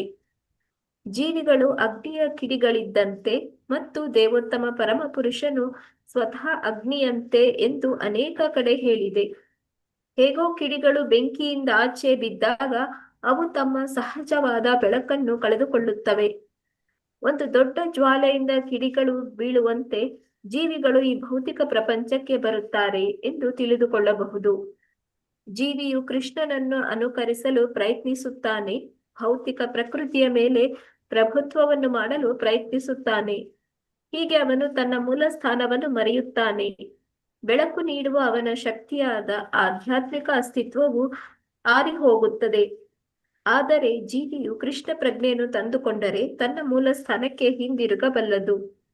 ಎಲ್ಲ ಬದ್ಧಾತ್ಮಗಳು ತಮ್ಮ ಮೂಲ ಪ್ರಜ್ಞೆಯನ್ನು ಅಥವಾ ಕೃಷ್ಣ ಪ್ರಜ್ಞೆಯನ್ನು ಮತ್ತೆ ಪಡೆದು ಭೌತಿಕ ಜೀವನದ ಯಾತನೆಯ ಸ್ಥಿತಿಯಿಂದ ನೆಮ್ಮದಿ ಪಡೆಯುವಂತಾಗಲು ನಾರದರು ಮತ್ತು ಕುಮಾರರಂತಹ ಋಷಿಮುನಿಗಳು ಜನರಿಗೆ ಶಿಕ್ಷಣವನ್ನು ನೀಡುತ್ತಾ ಭಕ್ತಿಪೂರ್ವಕ ಸೇವೆಯನ್ನು ಉಪದೇಶಿಸಲು ತಮ್ಮ ಶಿಷ್ಯರನ್ನು ಹುರಿದುಂಬಿಸುತ್ತಾ ವಿಶ್ವದಲ್ಲೆಲ್ಲ ಸಂಚರಿಸುತ್ತಾರೆ. ಧನ್ಯವಾದಗಳು ಮಾತಾಜಿ. ಹರೇ ಕೃಷ್ಣ ಮಾತಾಜಿ. ಉಮಾ ಕುಲಕರ್ಣಿ ಮಾತಾಜಿ ಓದಿ. ಹರೇ ಕೃಷ್ಣ ಮಾತಾಜಿ. ಮಾತಾಜಿ. ನಾರದ ಮುನಿಗೆ ನೈಷ್ಠಿಕ ಬ್ರಹ್ಮಚಾರಿ ಎಂದ ಹೆಸರು. ಬ್ರಹ್ಮಚಾರಿಗಳಲ್ಲಿ 4 ವಿಧ. ಮೊದಲನೆಯ ಬಗ್ಗೆ ಬ್ರಹ್ಮಚಾರಿಗೆ ಸಾವಿತ್ರ ಎಂದ ಹೆಸರು. ಹೀಗೆಂದರೆ ದೀಕ್ಷೆ ಮತ್ತು ಉಪನಯನದ ನಂತರ ಕಡೆಯ ಪಕ್ಷ 3 ದಿನಗಳ ಬ್ರಹ್ಮಚರ್ಯವನ್ನು ಪಾಲಿಸಬೇಕಾದವನು. ಅನಂತರದವನು ಪ್ರಜಾಪತ್ಯ ಎಂದರೆ ಉಪದೇಶದ ನಂತರ 1 ವರ್ಷ ಕಾಲವಾದರೂ ಕಟ್ಟುನಿಟ್ಟಿನ ಬ್ರಹ್ಮಚರ್ಯವನ್ನು ಆಚರಿಸುವವನು. ಅನಂತರದ ವರ್ಗದ ಬ್ರಹ್ಮಚಾರಿಗೆ ಬ್ರಾಹ್ಮ ಬ್ರಹ್ಮಚಾರಿ ಎಂದು ಹೆಸರು. ಹೀಗೆಂದರೆ ಉಪದೇಶಿಸಿದ ಸಮಯದಿಂದ ವೈದಿಕ ಸಾಹಿತ್ಯದ ತನ್ನ ಅಧ್ಯಯನವು ಮುಗಿಯುವವರೆಗೂ ಬ್ರಹ್ಮಚರ್ಯವನ್ನು ಪಾಲಿಸುವವನು. ನೈಷ್ಠಿಕ ಬ್ರಹ್ಮಚಾರಿಯು ಇಡೀ ಜೀವನದಲ್ಲಿ ಬ್ರಹ್ಮಚಾರಿಯೇ ಆಗಿಯೇ ಉಳಿಯುತ್ತಾನೆ. ಮೊದಲ 3 ವರ್ಗಗಳನ್ನು ಉಪಕ್ರಮ ಎಂದು ಕರೆಯುತ್ತಾರೆ. ಹೀಗೆಂದರೆ ಬ್ರಹ್ಮಚರ್ಯದ ಅವಧಿಯು ಮುಗಿದ ನಂತರ ಬ್ರಹ್ಮಚಾರಿಯು ಮದುವೆ ಮಾಡಿಕೊಳ್ಳಬಹುದು. ನೈತಿಕ ಬ್ರಹ್ಮಚಾರಿಗೆ ಕಾಮಜೀವನವೇ ಬೇಕಿಲ್ಲ. ಆದುದರಿಂದ ಕುಮಾರರನ್ನು ನಾರದರನ್ನು ನೈಷ್ಠಿಕ ಬ್ರಹ್ಮಚಾರಿಗಳು ಎಂದು ಕರೆಯುತ್ತಾರೆ. ಬ್ರಹ್ಮಚರ್ಯ ಆಶ್ರಮವು ವಿಶೇಷವಾಗಿ ಅನುಕೂಲಕರವಾದದ್ದು, ಏಕೆಂದರೆ ಅದು ಸ್ಮರಣೆ ಮತ್ತು ಸಂಕಲ್ಪಗಳ ಶಕ್ತಿಯನ್ನು ಹೆಚ್ಚಿಸುತ್ತದೆ. ನಾರದರು ನೈಷ್ಠಿಕ ಬ್ರಹ್ಮಚಾರಿಗಳಾದುದರಿಂದ ತಮ್ಮ ಗುರುಗಳಿಂದ ಕೇಳಿದುದೆಲ್ಲ ಅವರಿಗೆ ನೆನಪಿರುತ್ತಿತ್ತು, ಅದು ಮರೆಯುತ್ತಿರಲಿಲ್ಲ ಎಂದು ವಿಶೇಷವಾಗಿ ಹೇಳಿದೆ. ಎಲ್ಲವನ್ನೂ ಯಾವಾಗಲೂ ನೆನಪಿಟ್ಟುಕೊಳ್ಳಬಲ್ಲವನನ್ನು ಶ್ರುತಧರ ಎಂದು ಕರೆಯುತ್ತಾರೆ. ಶ್ರುತಧರ ಬ್ರಹ್ಮಚಾರಿಯು ತಾನು ಕೇಳಿದುದನ್ನೆಲ್ಲ ಟಿಪ್ಪಣಿ ಇಲ್ಲದೆ ಮತ್ತು ಪುಸ್ತಕವಿಲ್ಲದೆ ತಾನು ಕೇಳಿದಂತೆಯೇ ಹೇಳಬಲ್ಲ. ನಾರದ ಮಹರ್ಷಿಗಳಿಗೆ ಈ ಶಕ್ತಿಯು ಇದ್ದಿತು. ಆದುದರಿಂದ ನಾರಾಯಣ ಋಷಿಗಳಿಂದ ಉಪದೇಶ ಪಡೆದು ಭಕ್ತಿಪೂರ್ವಕ ಸೇವೆಯ ಸಿದ್ಧಾಂತವನ್ನು ಪ್ರಪಂಚದಲ್ಲೆಲ್ಲ ಬಿತ್ತುವ ಕಾರ್ಯದಲ್ಲಿ ಅವರು ತೊಡಗಿದ್ದಾರೆ. ಇಂತಹ ಮಹಾನ್ ಋಷಿಗಳು ಎಲ್ಲವನ್ನೂ ನೆನಪಿಟ್ಟುಕೊಳ್ಳಬಲ್ಲವರಾದುದರಿಂದ ಅವರು ಬಹು ಚಿಂತನಾಶೀಲರು, ಆತ್ಮ ಸಾಕ್ಷಾತ್ಕಾರವನ್ನು ಪಡೆದವರು ಮತ್ತು ಸಂಪೂರ್ಣವಾಗಿ ಪ್ರಭುವಿನ ಸೇವೆಯಲ್ಲಿ ನಿಶ್ಚಲರಾಗಿರುವವರು. ಹೀಗೆ ನಾರದ ಮಹರ್ಷಿಗಳು ತಮ್ಮ ಗುರುಗಳಾದ ನಾರಾಯಣ ಋಷಿಗಳಿಂದ ಉಪದೇಶವನ್ನು ಪಡೆದು ಸಂಪೂರ್ಣ ಸಾಕ್ಷಾತ್ಕಾರವನ್ನು ಪಡೆದುಕೊಂಡರು. ಅವರು ಸತ್ಯದಲ್ಲಿ ನೆಲೆಯಾದರು ಮತ್ತು ಅವರಿಗೆ ಎಷ್ಟು ಸಂತೋಷವಾಯಿತೆಂದರೆ ನಾರಾಯಣ ಋಷಿಗಳಿಗೆ ಹೀಗೆ ಪ್ರಾರ್ಥನೆ ಮಾಡಿದರು. ಹರೇ ಕೃಷ್ಣ ಮಾತಾಜಿ. ಮಾತಾಜಿ. ಹರೇ ಕೃಷ್ಣ ಮಾತಾಜಿ. ಹರೇ ಕೃಷ್ಣ ಮಾತಾಜಿ. ಹೇಳಿ, ಸ್ವಲ್ಪ ವಿವರಿಸ್ತೇನೆ. ಓಕೆ ಮಾತಾಜಿ. ಯಾವುದೇ ವಿವೇಚನೆಯುಳ್ಳ ಮತ್ತು ಸಮಚಿತ್ತದ ಜೀವಿಯು ಭಗವಂತನ ಅವನ ಶಕ್ತಿಗಳ ಮತ್ತು ಅವನ ಕಾರ್ಯಗಳ ಆ ವಿಸ್ತರಣೆಯಲ್ಲಿ ಹೇಗೆ ಮಿತಿ ಇಲ್ಲದವನು ಎನ್ನುವುದನ್ನು ನಾವು ಸ್ಥೂಲವಾಗಿ ಲೆಕ್ಕ ಹಾಕಬಹುದು. ಮಹಾವಿಷ್ಣು ಯೋಗ ನಿದ್ರೆಯಲ್ಲಿ ಉಸಿರನ್ನು ಹೊರಕ್ಕೆ ಬಿಟ್ಟಾಗ ಅಸಂಖ್ಯಾತ ಲೆಕ್ಕವಿಲ್ಲದಷ್ಟು ವಿಶ್ವಗಳು ಹೊರಗೆ ಬರುತ್ತವೆ. ಅವನು ಉಸಿರನ್ನು ಎಳೆದುಕೊಂಡಾಗ ಹಾಗೆ ಆ ಅಸಂಖ್ಯಾತ ವಿಶ್ವಗಳು ಕೂಡ ಅವನ ದೇಹವನ್ನು ಪ್ರವೇಶಿಸ್ತದೆ ಅಂತೇಳಿ ಈ ವೈದಿಕ ಸಾಹಿತ್ಯ ಕೂಡ ಹೇಳ್ತದೆ. ನಮ್ಮ ಮಿತವಾದ ತಿಳುವಳಿಕೆ ಮಿತಿ ಇಲ್ಲದಂತೆ ವಿಸ್ತಾರಗೊಳ್ಳುವ ಈ ವಿಶ್ವಗಳು ಬೃಹತ್ ಆಕಾರವಾಗಿದೆ. ಅವುಗಳು ಎಷ್ಟು ಬೃಹತ್ ಆಕಾರವಾಗಿದೆ ಅಂತ ಹೇಳಿದ್ರೆ, ಅಲ್ಲಿ ಭೂಮಿ, ಅಪ್ಪು, ತೇಜಸ್ಸು ಮತ್ತೆ ವಾಯು, ಆಕಾಶ, ಈ ಬ್ರಹ್ಮಾಂಡದ ಈ ಪಂಚಭೂತಗಳು ಇರುವುದು ವಿಶ್ವದಲ್ಲಿ ಮಾತ್ರವಲ್ಲ, ಇಡೀ ವಿಶ್ವವನ್ನು 7 ಪದರಗಳಲ್ಲಿ ಅದು ಆಚ್ಛಾದಿಸಿದೆ. ಬರೀ ವಿಶ್ವದಲ್ಲಿ ಮಾತ್ರ ಅಲ್ಲ, 7 ಪದರಗಳನ್ನು ಕೂಡ ಅದು ಆಚ್ಛಾದಿಸಿದೆ. ಹಾಗೆ ಪ್ರತಿಯೊಂದು ಪದರ ಕೂಡ ತನ್ನ ಹಿಂದಿನ ಪದರಕ್ಕಿಂತ 10ರಷ್ಟು ದೊಡ್ಡದು. ಒಂದೊಂದು ಪದರ ಅಷ್ಟು ದೊಡ್ಡದಂತೆ ಹೇಳಿ ನೋಡಿ. ಅದರ ಮುಂದಿನ ಪದರಕ್ಕಿಂತ ಹಿಂದಿನ ಪದರ 10ರಷ್ಟು ದೊಡ್ಡದು. ಹಾಗೆ ಅದನ್ನು ನಾವು ತಿಳಿದುಕೊಳ್ಬೇಕು. ಪ್ರತಿಯೊಂದು ವಿಶ್ವವನ್ನು ಭದ್ರವಾಗಿ ಜೋಪಾನ ಮಾಡಿದೆ. ವಿಶ್ವಗಳು ಲೆಕ್ಕವಿಲ್ಲದಷ್ಟು. ಈ ಎಲ್ಲಾ ವಿಶ್ವಗಳು ಮಹಾವಿಷ್ಣುವಿನ ಆ ದಿವ್ಯ ದೇಹದ ಅಸಂಖ್ಯಾತ ರಂಧ್ರಗಳಲ್ಲಿ, ರೋಮಕೂಪಗಳಲ್ಲಿ ತೇಲಾಡುತ್ತದೆ. ಗಾಳಿಯಲ್ಲಿ ಪಕ್ಷಿಗಳೊಡನೆ ಪರಮಾಣುಗಳು, ಧೂಳಿನ ಕಣಗಳು ಕೂಡ ತೇಲಾಡುತ್ತಿವೆ. ಅವುಗಳನ್ನು ಎನಿಸ್ಲಿಕ್ಕೆ ಸಾಧ್ಯ ಇಲ್ಲ. ಹೀಗೆ ಪ್ರಭುವಿನ ಈ ದಿವ್ಯ ದೇಹದಲ್ಲಿ ಎಣಿಕೆಯನ್ನು ಮೀರಿದಷ್ಟು ವಿಶ್ವಗಳು ತೇಲಾಡ್ತಾ ಇದೆ ಎಂದು ಹೇಳ್ತಾರೆ. ಈ ಕಾರಣದಿಂದಲೇ ವೇದಗಳು ಭಗವಂತನು ನಮ್ಮ ಜ್ಞಾನವನ್ನು ಮೀರಿದವನು ಅಂತ ಹೇಳಿ ಹೇಳ್ತಾರೆ. ಅಭಾನ್ಮ ನ ಸಗೋಚರ, ಬುದ್ಧಿಯ ಊಹಾಪೋಹಗಳು ಭಗವಂತನ ಉದ್ದ ಅಗಲವನ್ನು ಅದು ಅಳೆಯಲಾರವು. ಆದುದರಿಂದ ವಿದ್ವಾಂಸನು, ವಿವೇಚನವಂತನು ಆದವರು ತಾನೇ ದೇವರು ಎಂದು ಹೇಳಿಕೊಳ್ಳುವುದಿಲ್ಲ. ಆದರೆ ಚೇತನ ಮತ್ತು ಜಡವಸ್ತುಗಳ ನಡುವೆ ವ್ಯತ್ಯಾಸವನ್ನು ಗುರುತಿಸಿ ಭಗವಂತನನ್ನು ಅರ್ಥ ಮಾಡಿಕೊಳ್ಳಲು ಪ್ರಯತ್ನಿಸ್ತಾನೆ. ಇಂತಹ ಎಚ್ಚರಿಕೆಯ ತಾರತಮ್ಯ ಜ್ಞಾನದಿಂದಲೇ ಮನುಷ್ಯನು ಭಗವಂತನಿಗೆ ಮೇಲ್ಮಟ್ಟದ ಶಕ್ತಿ ಮತ್ತು ಕೆಳಮಟ್ಟದ ಶಕ್ತಿ ಎರಡರೊಡನೆಯೂ ನೇರ ಸಂಪರ್ಕವಿದ್ರೂ ಅವು ಎರಡನ್ನೂ ಕೂಡ ಮೀರಿದವನು ಎಂದು ಅರ್ಥ ಮಾಡಿಕೊಳ್ಬಹುದು. ಎಲ್ಲವೂ ತನ್ನ ಶಕ್ತಿಯನ್ನು ಅವಲಂಬಿಸಿ ಇದ್ರೂ ಕೂಡ ತಾನು ಈ ಶಕ್ತಿಯಿಂದ ಬೇರೆ ಎಂದು ಕೃಷ್ಣ ಭಗವದ್ಗೀತೆಯಲ್ಲಿ ವಿವರಿಸಿದ್ದಾನೆ. ಹಾಗೆ ಪ್ರಕೃತಿ ಮತ್ತು ಜೀವಿಗಳನ್ನು ಕೆಲವೊಮ್ಮೆ ಪ್ರಕೃತಿ ಮತ್ತು ಪುರುಷ ಅಂತ ಹೇಳಿ ನಾವು ಕರೆಯುವುದುಂಟು. ಇಡೀ ಬ್ರಹ್ಮಾಂಡವು ಪ್ರಕೃತಿ ಮತ್ತು ಪುರುಷರ ಸಂಯೋಗ ಮಾತ್ರ. ಪ್ರಕೃತಿಯು ಘಟಕಾಂಶದ ಒಂದು ಕಾರಣ ಮತ್ತು ಜೀವ ಅದರ ಪರಿಣಾಮ ಕಾರಣ. ಜೀವನು ಪರಿಣಾಮ ಕಾರಣ, ಪ್ರಕೃತಿ ಘಟಕಾಂಶ ಕಾರಣ. ಇವೆರಡೂ ಕಾರಣಗಳು ಒಂದುಗೂಡಿದಾಗ ಸರಿಯಾದ ನಿರ್ಣಯವನ್ನು ತಲುಪುವ ಅದೃಷ್ಟವಂತನಾದ ಮನುಷ್ಯನಿಗೆ ಅದು ನೇರವಾಗಿ ಮತ್ತು ಪರೋಕ್ಷವಾಗಿ ದೇವೋತ್ತಮ ಪರಮ ಪುರುಷನಿಂದಲೇ ಆದದು ಅಂತೇಳಿ ತಿಳಿಯುತ್ತದೆ. ಬ್ರಹ್ಮ ಸಂಹಿತೆ ಹೇಳ್ತದೆ, ಈಶ್ವರ ಪರಮ ಕೃಷ್ಣ ಸಚಿದಾನಂದ ವಿಗ್ರಹ ಅನಾದಿರಾದಿರ್ ಗೋವಿಂದ ಸರ್ವ ಕಾರಣ ಕಾರಣಂ. ಆಳವಾದ ಯೋಜನೆ ಮತ್ತು ಪರಿಶೀಲನೆಯಿಂದ ಮನುಷ್ಯನು ಪರಿಪೂರ್ಣ ಜ್ಞಾನವನ್ನು ಪಡೆದಾಗ ಕೃಷ್ಣ ಎಲ್ಲಾ ಕಾರಣಗಳ ಕಾರಣಕರ್ತ ಎಂಬ ನಿರ್ಣಯವನ್ನು ನಾವು ತಲುಪ್ತೇವೆ. ದೇವರು ಎಷ್ಟು ಉದ್ದ ಎಷ್ಟು ಅಗಲ ಎಂದು ಅವನ ಗಾತ್ರವನ್ನು ಕುರಿತು ಊಹಾಪೋಹವನ್ನು ಮಾಡುವುದು ಅಥವಾ ಜಿಜ್ಞಾಸೆಯನ್ನು ಮಾಡುವುದರ ಬದಲು ಬ್ರಹ್ಮ ಸಂಹಿತೆ ಏನು ಹೇಳಿದೆಯೋ ಅದರ ನಿರ್ಣಯಕ್ಕೆ ನಾವು ಬರ್ಬೇಕು. ಸರ್ವ ಕಾರಣ ಕಾರಣಂ, ಕೃಷ್ಣನು ಅಥವಾ ದೇವರು ಎಲ್ಲಾ ಕಾರಣಗಳಿಗೂ ಕೂಡ ಅವನೇ ಮೂಲ ಕಾರಣ. ಇದೇ ಪರಿಪೂರ್ಣವಾದ ಜ್ಞಾನ. ಹೀಗೆ ಗರ್ಭೋದಕಶಾಹಿ ವಿಷ್ಣುವಿಗೆ ವೇದಗಳ ಸಕಾರ ರೂಪಗಳು ಮಾಡಿದ ಸ್ತುತಿಯನ್ನು ಗುರು ಶಿಷ್ಯ ಪರಂಪರೆಯಲ್ಲಿ ಬಂದ ಮೊಟ್ಟ ಮೊದಲ ಸಹೋದರರು ಎಂದರೆ ಬ್ರಹ್ಮನ ಮೊದಲ ಮಕ್ಕಳಾದ ತನ್ನ ತಮ್ಮಂದಿರು ಕುಮಾರರಿಗೆ ಸನಾತನನು ಹೇಳಿದರು. 4 ಕುಮಾರರ ಬ್ರಹ್ಮನ ಪ್ರಥಮ ಪುತ್ರರು. 4 ಕುಮಾರರು ಬ್ರಹ್ಮನ ಪ್ರಥಮ ಪುತ್ರರು. ಆದುದರಿಂದ ಅವರಿಗೆ ಪೂರ್ವಜಾತರು ಅಂತೇಳಿ ಕರೀತಾರೆ. ಪರಂಪರೆಯು ಎಂದರೆ ಗುರು ಶಿಷ್ಯ ಪರಂಪರೆಯು ಕೃಷ್ಣನಿಂದಲೇ ಪ್ರಾರಂಭವಾಗ್ತದೆ ಎಂದು ಭಗವದ್ಗೀತೆಯಲ್ಲಿ ಹೇಳಿದೆ. ಹಾಗೆ ಇಲ್ಲಿ ವೇದಗಳ ಸಕಾರ ರೂಪದಲ್ಲಿ ಸ್ತುತಿಯಲ್ಲಿ ಪರಂಪರೆಯು ದೇವೋತ್ತಮ ಪುರುಷ ನಾರಾಯಣ ಋಷಿಯಿಂದ ಪ್ರಾರಂಭವಾಗ್ತದೆ ಎಂದು ಅರ್ಥ ಮಾಡಿಕೊಳ್ಬೇಕು. ಕುಮಾರ ಸನಂದನನು ಈ ವೇದ ಸ್ತುತಿಯನ್ನು ತಿಳಿಸಿಕೊಡ್ತಿದ್ದಾನೆ. ಅದನ್ನು ಬೋಧಿ ಆಶ್ರಮದಲ್ಲಿ ನಾರಾಯಣ ಋಷಿಯು ಮತ್ತೆ ಹೇಳುತ್ತಿದ್ದಾನೆ ಎನ್ನುವುದನ್ನು ನಾವು ನೆನಪಿಡಬೇಕು. ನೋಡಿ, ಅಲ್ಲಿ ಕುಮಾರ ಸನಂದನನು ವೇದ ಸ್ತುತಿಯನ್ನು ತಿಳಿಸಿಕೊಡ್ತಾನೆ. ಅದನ್ನು ಬೋಧಿ ಆಶ್ರಮದಲ್ಲಿ ಇರುವಂತಹ ನಾರಾಯಣ ಋಷಿಯಿಂದ ಅವನು ಮತ್ತೆ ಹೇಳ್ತಾ ಇದ್ದಾನೆ ಎನ್ನುವುದನ್ನು ನಾವು ನೆನಪಿಡ್ಬೇಕು ಅಂತೇಳಿ ಹೇಳ್ತಾರೆ. ಕಠಿಣ ತಪಸ್ಸಿನ ಮೂಲಕ ಆತ್ಮ ಸಾಕ್ಷಾತ್ಕಾರದ ದಾರಿಯನ್ನು ತೋರಲು ಕೃಷ್ಣ ತಳೆದ ಅವತಾರವೇ ನಾರಾಯಣ ಋಷಿ. ಈಗ ನಾರಾಯಣ ಋಷಿ ಕೂಡ ಕೃಷ್ಣನ ಅವತಾರವೇ.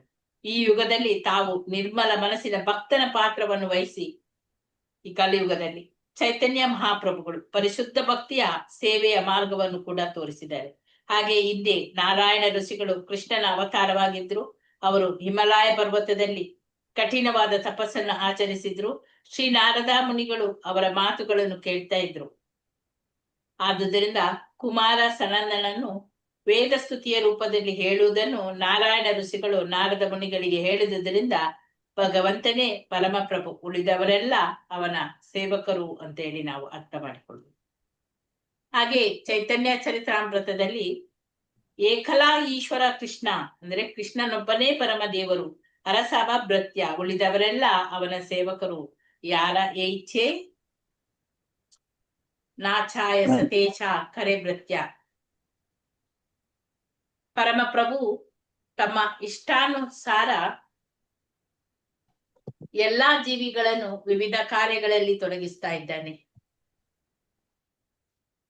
ಹಾಗೆ ಅವರೆಲ್ಲ ವಿವಿಧ ಸಾಮರ್ಥ್ಯಗಳನ್ನು ಪ್ರವೃತ್ತಿಗಳನ್ನು ಕೂಡ ತೋರಿಸ್ತಿದ್ದಾರೆ. ವೇದ ಸ್ತುತಿಯ ಜೀವಿಗಳಿಗೂ ಅವರ ವಿಧವಾದ ಸಾಮರ್ಥ್ಯಗಳು ಪ್ರವೃತ್ತಿಗಳಿಗೂ ಇರುವ ಸಂಬಂಧವನ್ನು ತೋರಿಸ್ತದೆ. ವೇದ ಸ್ತುತಿಯು ಜೀವಿಗಳಿಗೆ ದೇವೋತ್ತಮ ಪರಮ ಪುರುಷನಿಗೆ ಇರುವಂತಹ ಸಂಬಂಧದ ಮೂಲ ಉಪದೇಶ. ಜೀವಿಯು ಈಗ ಸಾಧಿಸಬಹುದಾದ ಅತ್ಯುನ್ನತ ಸಾಕ್ಷಾತ್ಕಾರದ ವೇದಿಕೆ ಅಂದ್ರೆ ಭಕ್ತಿಯ ಜೀವನ. ಭೌತಿಕ ಕಸ್ಮಲದಿಂದ ಬಿಡುಗಡೆ ಹೊಂದದೆ ಮನುಷ್ಯನು ಭಕ್ತಿಪೂರ್ವಕ ಸೇವೆಯಲ್ಲಾಗ್ಲಿ ಅಥವಾ ಕೃಷ್ಣ ಪ್ರಜ್ಞೆಯಲ್ಲಾಗ್ಲಿ ನಿರತನಾಗಿರ್ಲಿಕ್ಕೆ ಸಾಧ್ಯ ಇಲ್ಲ. ಎಲ್ಲಾ ವೇದಗಳ ಮತ್ತು ವೈದಿಕ ಸಾಹಿತ್ಯದ ಅಂದ್ರೆ 4 ವೇದಗಳು, ಉಪನಿಷತ್ತುಗಳು, ಪುರಾಣಗಳು, ಇದರ ತಿರುಳು ಪ್ರಭುವಿಗೆ ಪ್ರೇಮಪೂರ್ವಕ ದಿವ್ಯ ಸೇವೆಯನ್ನು ಸಲ್ಲಿಸಬೇಕು ಅಂತೇಳಿ ಅದು ಉಪದೇಶ ಮಾಡ್ತದೆ. ಈ ಸಂದರ್ಭದಲ್ಲಿ ನಾರಾಯಣ ಋಷಿಗಳು ಇನ್ನೊಂದು ಶಬ್ದವನ್ನು ಹೇಳ್ತಾರೆ, ರಸ. ಭಕ್ತಿಪೂರ್ವಕ ಸೇವೆಯಲ್ಲಿ ರಸವು ಪ್ರಭು ಮತ್ತು ಜೀವಿಯ ಸಂಬಂಧವನ್ನು ಸಾಧಿಸುವುದಕ್ಕೆ ಮಧ್ಯ ಮಾರ್ಗ ಅಥವಾ ಮೂಲತತ್ವ. ರಸವನ್ನು ವೇದಗಳು ಈಶಾವಾಸ್ಯ ಎಂದು ವರ್ಣಿಸ್ತದೆ. ಹೀಗೆಂದ್ರೆ ಪರಮಪ್ರಭು ಎಲ್ಲಾ ಸಂತೋಷದ ಅಗರ. ಎಲ್ಲಾ ವೈದಿಕ ಸಾಹಿತ್ಯ, ಪುರಾಣಗಳು, ವೇದಗಳು, ಉಪನಿಷತ್ತುಗಳು, ವೇದಾಂತ ಸೂತ್ರಗಳು ಮೊದಲಾದವುಗಳೆಲ್ಲ ಜೀವಿಗಳಿಗೆ ರಸ ಸ್ಥಿತಿಯನ್ನು ಸಾಧಿಸುವುದು ಹೇಗೆ ಅಂತ ಹೇಳಿ ಅದು ಹೇಳಿಕೊಡ್ತದೆ. ಭಾಗವತವು ಸಹ ಮಹಾಪುರಾಣದಲ್ಲಿನ ಅಂದ್ರೆ ಶ್ರೀಮದ್ ಭಾಗವತದ ಹೇಳಿಕೆಗಳೆಲ್ಲ ಎಲ್ಲಾ ವೈದಿಕ ಸಾಹಿತ್ಯದಲ್ಲಿ ಇರುವ ರಸಗಳ ತಿರುಳು ಅಂತೇಳಿ ಇಲ್ಲಿ ಬೋಧಿಸ್ತದೆ. ವೈದಿಕ ಸಾಹಿತ್ಯ ವೃಕ್ಷದಲ್ಲಿ ಪರಿಪಕ್ವ ಫಲದ ತಿರುಳೇ ಭಾಗವತ. ದೇವೋತ್ತಮ ಪರಮ ಪುರುಷನ ಉಸಿರಾಟದಿಂದ ಋಗ್ವೇದ, ಯಜುರ್ವೇದ, ಸಾಮವೇದ ಹಾಗೂ ಅಥರ್ವ ವೇದಗಳು ಈ ಪ್ರಪಂಚದ ಚರಿತ್ರೆ ಎಂದು ಪರಿಗಣಿಸುತ್ತಿರುವ ಮಹಾಭಾರತದಂತಹ ಇತಿಹಾಸವು, ಪುರಾಣಗಳು ಎಲ್ಲವೂ ಹೊರಗೆ ಬಂದವು ಅಂತೇಳಿ ನಮ್ಗೆ ಈಗ ಇಲ್ಲಿ ತಿಳಿದು ಬರ್ತದೆ. ಪುರಾಣಗಳು ಮತ್ತು ಮಹಾಭಾರತದಂತಹ ವೈದಿಕ ಚರಿತ್ರೆಗೆ ಐದನೆಯ ವೇದ ಅಂತ ಹೇಳಿ ಹೇಳ್ತಾರೆ, ಪಂಚಮ ವೇದ. ವೇದ ಸ್ತುತಿಯ ಶ್ಲೋಕಗಳನ್ನು ಸಮಸ್ತ ವೈದಿಕ ಜ್ಞಾನದ ತಿರುಳು ಅಂತೇಳಿ ಭಾವಿಸ್ಬೇಕು.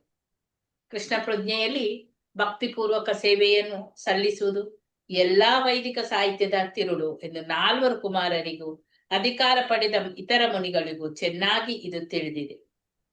ಆಕಾಶದಲ್ಲಿ ಪ್ರಯಾಣ ಮಾಡ್ತಾ ಅವರು ಇದನ್ನು ಬೇರೆ ಬೇರೆ ಲೋಕಗಳಿಗೆ ಉಪದೇಶವನ್ನು ಮಾಡ್ತಾರೆ.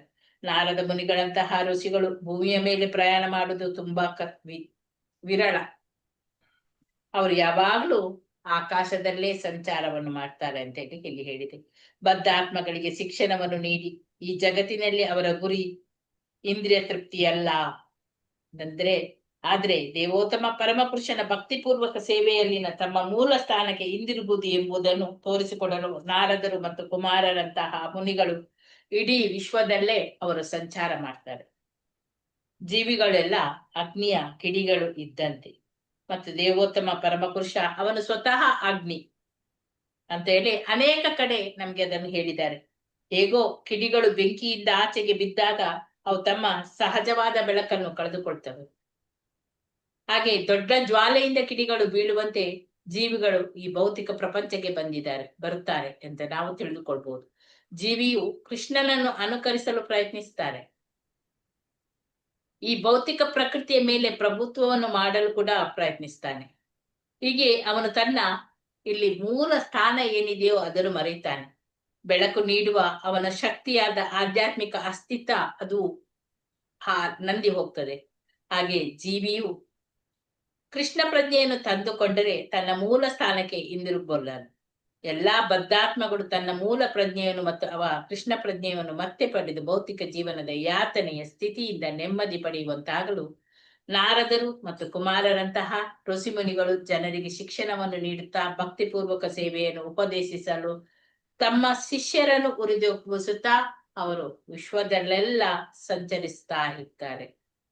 ನಾರದರು ಮತ್ತೆ ಕುಮಾರರಂತಹ ಋಷಿಮುನಿಗಳು. ನಾರದ ಮುನಿಗೆ ನೈಷ್ಠಿಕ ಬ್ರಹ್ಮಚಾರಿ ಅಂತ ಹೇಳಿ ಕರೀತಾರೆ. ಈ ಬ್ರಹ್ಮಚಾರಿಗಳಲ್ಲಿ 4 ವಿಧ. ಮೊದಲನೆಯದು ಬ್ರಹ್ಮಚಾರಿಗೆ ಸಾವಿತ್ರ ಅಂತ ಹೇಳಿ ಕರೀತಾರೆ. ಸಾವಿತ್ರ ಅಂತ ಹೇಳಿದ್ರೆ ದೀಕ್ಷೆ ಅಥವಾ ಉಪನಯನ ಆದ ನಂತರ ಕಡೆಯ ಪಕ್ಷ 3 ದಿನಗಳ ಬ್ರಹ್ಮಚರ್ಯವನ್ನು ಪಾಲಿಸಬೇಕಾದವನು, ಅವನು ಸಾವಿತ್ರ. ಅನಂತರದ್ದು ಪ್ರಜಾಪತ್ಯ ಅಂದ್ರೆ ಉಪದೇಶದ ನಂತರ 1 ವರ್ಷ ಕಾಲ ಕಟ್ಟುನಿಟ್ಟಿನ ಬ್ರಹ್ಮಚರ್ಯವನ್ನು ಆಚರಿಸುವವನಿಗೆ ಪ್ರಜಾಪತ್ಯ. ನಂತರ ಬ್ರಹ್ಮಚಾರಿ ಅಂದ್ರೆ ಉಪದೇಶಿಸಿದ ಸಮಯದಿಂದ ವೈದಿಕ ಸಾಹಿತ್ಯದ ತನ್ನ ಅಧ್ಯಯನ ಮುಗಿಯೋವರೆಗೆ ಆ ಬ್ರಹ್ಮಚಾರ್ಯವನ್ನು ಯಾರು ಪಾಲಿಸ್ತಾರೋ ಅವರು ಲಾಸ್ಟ್. ಇಡೀ ನೈಷ್ಠಿಕ ಬ್ರಹ್ಮಚಾರಿ ಅಂದ್ರೆ ಇಡೀ ಜೀವನದಲ್ಲಿ ಅವನು ಬ್ರಹ್ಮಚಾರಿಯಾಗಿಯೇ ಉಳಿತಾನೆ. ಮೊದಲ 3 ವರ್ಗಗಳನ್ನು ಕೂಡ ಉಪಕ್ರಮ, ಯಾವುದು ಸಾವಿತ್ರ, ಪ್ರಾಜಾಪತ್ಯ, ಬ್ರಹ್ಮಚಾರಿ, ಅದು ಉಪಕ್ರಮ ಅಂತ ಹೇಳಿ ಕರೀತಾರೆ. ಹೀಗೆಂದ್ರೆ ಬ್ರಹ್ಮಚರ್ಯದ ಅವಧಿಯು ಮುಗಿದ ನಂತರ ಬ್ರಹ್ಮಚಾರಿ ಮದ್ವೆ ಮಾಡಿಕೊಳ್ಬಹುದು. ಆದ್ರೆ ನೈಷ್ಠಿಕ ಬ್ರಹ್ಮಚಾರಿ ಯಾರಿದ್ದಾರೋ ಅವರಿಗೆ ಕಾಮ ಜೀವನವೇ ಬೇಕಿಲ್ಲ. ಆದ್ದರಿಂದ ಇಲ್ಲಿ ಕುಮಾರರನ್ನು ಮತ್ತೆ ನಾರದರನ್ನು ನೈಷ್ಠಿಕ ಬ್ರಹ್ಮಚಾರಿಗಳು ಅಂತ ಹೇಳಿ ಕರೀತಾರೆ. ಬ್ರಹ್ಮಚರ್ಯ ಆಶ್ರಮವು ವಿಶೇಷವಾಗಿ ಅನುಕೂಲಕರವಾದದ್ದು, ಏಕೆಂದ್ರೆ ಅದು ಸ್ಮರಣೆ ಮತ್ತೆ ಸಂಕಲ್ಪಗಳ ಶಕ್ತಿಯನ್ನು ಹೆಚ್ಚಿಸ್ತದೆ. ನಾರದರು ನೈಷ್ಠಿಕ ಬ್ರಹ್ಮಚಾರಿಗಳು ಆದುದರಿಂದ ತಮ್ಮ ಗುರುಗಳು ಏನ್ ಹೇಳಿದರು, ಅವರಿಂದ ಏನು ಕೇಳಿದ್ರು ಅದು ಅವರಿಗೆ ನೆನಪಿರ್ತಿತ್ತು. ಅವರು ಎಂದಿಗೂ ಮರೆಯುತ್ತಿರ್ಲಿಲ್ಲ ಅಂತ ಹೇಳಿ ಇಲ್ಲಿ ವಿಶೇಷವಾಗಿ ಹೇಳಿದ್ದಾರೆ. ಎಲ್ಲವನ್ನು ಯಾವಾಗ್ಲೂ ನೆನಪಿಟ್ಟುಕೊಳ್ಳಬಲ್ಲವನು ಶ್ರುತಾಧರ ಅಂತ ಹೇಳಿ ಕರೀತಾರೆ. ಎಲ್ಲವನ್ನು ಯಾವಾಗ್ಲೂ ನೆನಪಿಟ್ಟುಕೊಳ್ಳುವವನು ಶ್ರುತಾಧರ. ಹಾಗೆ ಇಲ್ಲಿ ಶ್ರುತಾಧರ ಬ್ರಹ್ಮಚಾರಿಯು ತಾನು ಕೇಳಿದುದನ್ನೆಲ್ಲ ಟಿಪ್ಪಣಿ ಇಲ್ಲದೆ ಮತ್ತು ಪುಸ್ತಕವಿಲ್ಲದೆ ತಾನು ಕೇಳಿದಂತೆಯೇ ಹೇಳಬಲ್ಲ. ನಾರದ ಮಹರ್ಷಿಗಳಿಗೆ ಈ ಶಕ್ತಿಯು ಇದ್ದಿತ್ತು. ಆದುದರಿಂದ ನಾರಾಯಣ ಋಷಿಗಳಿಂದ ಉಪದೇಶವನ್ನು ಪಡೆಯುತ್ತಾರೆ. ಭಕ್ತಿಪೂರ್ವಕ ಸೇವೆಯ ಸಿದ್ಧಾಂತವನ್ನು ಪ್ರಪಂಚದಲ್ಲೆಲ್ಲ ಬಿತ್ತುವ ಕಾರ್ಯದಲ್ಲಿ ಅವರು ತೊಡಗಿದ್ದಾರೆ. ಇಂತಹ ಮಹಾನ್ ಋಷಿಗಳು ಎಲ್ಲವನ್ನು ನೆನಪಿಟ್ಟುಕೊಳ್ಳಬಲ್ಲವರಾದುದರಿಂದ ಅವರು ಬಹು ಚಿಂತನಶೀಲರು. ಆತ್ಮ ಸಾಕ್ಷಾತ್ಕಾರವನ್ನು ಪಡೆದವರು ಮತ್ತು ಸಂಪೂರ್ಣವಾಗಿ ಪ್ರಭುವಿನ ಸೇವೆಯಲ್ಲಿ ನಿಶ್ಚಲರಾಗಿ ಇರುವವರು. ಹೀಗೆ ನಾರದ ಮಹರ್ಷಿಗಳು ತಮ್ಮ ಗುರುಗಳಾದ ನಾರಾಯಣ ಋಷಿಗಳಿಂದ ಉಪದೇಶವನ್ನು ಪಡೆದು ಸಂಪೂರ್ಣ ಸಾಕ್ಷಾತ್ಕಾರವನ್ನು ಪಡೆದುಕೊಂಡವರು. ಅವರು ಸತ್ಯದಲ್ಲಿ ನೆಲೆಯಾಗಿದ್ದವರು. ಅವರಿಗೆ ಎಷ್ಟು ಸಂತೋಷವಾಯಿತೆಂದ್ರೆ ನಾರಾಯಣ ಋಷಿಗಳಿಗೆ ಅವರು ಹೀಗೆ ಪ್ರಾರ್ಥನೆ ಮಾಡಿದ್ರು. ಹೇಗೆ ಅಂತೇಳಿ ನೋಡೋಣ, ಓದೋಣ. ಉಮಾದೇವಿ ವೆಂಕಟೇಶ್ ಮಾತಾಜಿ ಓದಿ. ಉಮಾದೇವಿ ವೆಂಕಟೇಶ್ ಮಾತಾಜಿ. ಹರೇ ಕೃಷ್ಣ ಮಾತಾಜಿ.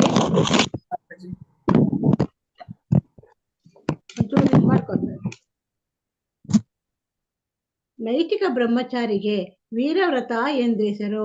ನಾರದ ಮುನಿಗಳು ನಾರಾಯಣ ಋಷಿಗಳನ್ನೆಲ್ಲ ಕೃಷ್ಣಾವತಾರ ಎಂದು ಸಂಬೋಧಿಸಿದರು ಮತ್ತು ನಿರ್ದಿಷ್ಟವಾಗಿ ಅವರನ್ನು ಬದ್ಧ ಜೀವಿಗಳು ಪರಮ ಹಿತೇಶಿ ಎಂದು ಸಂಬೋಧಿಸಿದರು. ಕೃಷ್ಣನು ತನ್ನ ಭಕ್ತರನ್ನು ಉದ್ಧರಿಸಿ ಭಕ್ತರಲ್ಲದವರನ್ನು ನಾಶ ಮಾಡಲು ಪ್ರತಿಯೊಂದು ಯುಗದಲ್ಲಿಯೂ ಇಳಿದು ಬರುತ್ತಾನೆ ಎಂದು ಭಗವದ್ಗೀತೆಯಲ್ಲಿ ಹೇಳಿದೆ. ಕೃಷ್ಣನ ಅವತಾರವಾದುದರಿಂದ ನಾರಾಯಣ ಋಷಿಗಳನ್ನು ಬದ್ಧಾತ್ಮಗಳ ಹಿತೇಶಿ ಎಂದು ಸಂಬೋಧಿಸಿದೆ. ಭಗವದ್ಗೀತೆಯಲ್ಲಿ ಹೇಳಿದಂತೆ ಕೃಷ್ಣನಂತ ಹಿತೇಶಿ ಬೇರೆ ಯಾರೂ ಇಲ್ಲ ಎಂದು ಪ್ರತಿಯೊಬ್ಬರು ತಿಳಿದುಕೊಳ್ಳಬೇಕು. ಕೃಷ್ಣನು ಪ್ರತಿಯೊಬ್ಬರ ಹಿತೇಶಿ ಎನ್ನುವುದನ್ನು ತಿಳಿದುಕೊಂಡು ಪ್ರತಿಯೊಬ್ಬರು ಕೃಷ್ಣನಲ್ಲಿ ಆಶ್ರಯ ಪಡೆಯಬೇಕು. ಈ ರೀತಿಯಲ್ಲಿ ಮನುಷ್ಯನು ತನಗೆ ಎಲ್ಲ ರಕ್ಷಣೆಯನ್ನು ಕೊಡಬಲ್ಲನು. ಅವನ ಅವತಾರಗಳು ಮತ್ತು ಅವನ ಪೂರ್ಣ ವಿಸ್ತೃತ ರೂಪಗಳು ಎಲ್ಲವೂ ಬದ್ಧಾತ್ಮಗಳ ನೋಡಿ ಮಾತಾಜಿ, ಒಂದ್ ಲೈನ್ ಹಾಕ್ತಿದ್ರಿ. ಸಾರಿ ಮಾತಾಜಿ.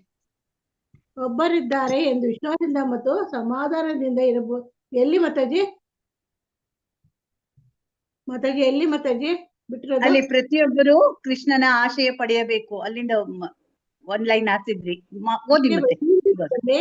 ಈ ರೀತಿಯಲ್ಲಿ ಮನುಷ್ಯನು ತನಗೆ ಎಲ್ಲ ರಕ್ಷಣೆಯನ್ನು ಕೊಡಬಲ್ಲವನು ಒಬ್ಬರಿದ್ದಾರೆ ಎಂದು ವಿಶ್ವಾಸದಿಂದ ಮತ್ತು ಸಮಾಧಾನದಿಂದ ಇರಬಹುದು. ಸ್ವತಃ ಕೃಷ್ಣನು, ಅವನ ಅವತಾರಗಳು ಮತ್ತು ಅವನ ಪೂರ್ಣ ವಿಸ್ತೃತ ರೂಪಗಳು ಎಲ್ಲರೂ ಬದ್ಧಾತ್ಮಗಳ ಪರಮ ಹಿತೇಶಿಗಳು. ಆದರೆ ಕೃಷ್ಣನು ರಾಕ್ಷಸರಿಗೆ ಸಹ ಹಿತೇಶಿ, ಏಕೆಂದರೆ ವೃಂದಾವನದಲ್ಲಿ ತನ್ನನ್ನು ಕೊಲ್ಲಲು ಬಂದ ರಾಕ್ಷಸರಿಗೆ ಅವನು ಮೋಕ್ಷವನ್ನು ಕೊಟ್ಟನು. ಆದ್ದರಿಂದ ಹಿತೇಶಿಯಾಗಿ ಕೃಷ್ಣನ ಕಾರ್ಯಗಳ ಸಂಪೂರ್ಣವಾದವು, ಏಕೆಂದರೆ ಅವನು ರಾಕ್ಷಸನನ್ನು ಕೊಂದು ಭಕ್ತನಿಗೆ ರಕ್ಷಣೆ ಕೊಟ್ಟರು. ಅವನ ಕ್ರಿಯೆಗಳೆಲ್ಲ ಒಂದೇ. ರಾಕ್ಷಸಿ ಪೂತನಿಯನ್ನು ಕೃಷ್ಣನು ತಾಯಿಯ ಎತ್ತರಕ್ಕೆ ಏರಿಸಲಾಯಿತು ಎಂದು ಹೇಳಿದೆ. ಕೃಷ್ಣನು ರಾಕ್ಷಸನೊಬ್ಬನನ್ನು ಕೊಂದಾಗ ಇದರಿಂದ ರಾಕ್ಷಸನಿಗೆ ಪರಮ ಲಾಭವಾಗುತ್ತದೆ ಎಂದು ತಿಳಿಯಬೇಕು. ಪರಿಶುದ್ಧ ಭಕ್ತನನ್ನು ಪ್ರಭು ಯಾವಾಗಲೂ ಕಾಪಾಡುತ್ತಾನೆ. ತಮ್ಮ ಗುರುಗಳಿಗೆ ಗೌರವವನ್ನು ಸಲ್ಲಿಸಿ ನಾರದ ಮುನಿಗಳು ವ್ಯಾಸದೇವರ ಆಶ್ರಯಕ್ಕೆ ಹೋಗಿ ಇಡೀ ಕಥೆಯನ್ನು ತಮ್ಮ ಶಿಷ್ಯರಿಗೆ ಹೇಳಿದರು. ವೇದವ್ಯಾಸರು ತಮ್ಮ ಆಶ್ರಮದಲ್ಲಿ ಅವರನ್ನು ಸೂಕ್ತ ರೀತಿ ಬರಮಾಡಿಕೊಂಡು ಪೀಠವನ್ನು ಕೊಟ್ಟ ನಂತರ ನಾರದ ಮುನಿಗಳು ತಾವು ನಾರಾಯಣ ಋಷಿಗಳಿಂದ ಕೇಳಿದನ್ನು ನಿರೂಪಿಸಲು ಪ್ರಾರಂಭಿಸಿದರು. ಇದೇ ರೀತಿಯಲ್ಲಿ ಪರೀಕ್ಷಿತ್ ಮಹಾರಾಜನ ಪ್ರಶ್ನೆಗಳಿಗೆ ಉತ್ತರವನ್ನು ಕೇಳಿ ಅವನಿಗೆ ವೈದಿಕ ಜ್ಞಾನದ ತಿರುಳನ್ನು, ವೇದಗಳ ಪರಮ ಗುರಿ ಯಾವುದು ಎನ್ನುವುದನ್ನು ತಿಳಿಸಿಕೊಟ್ಟರು.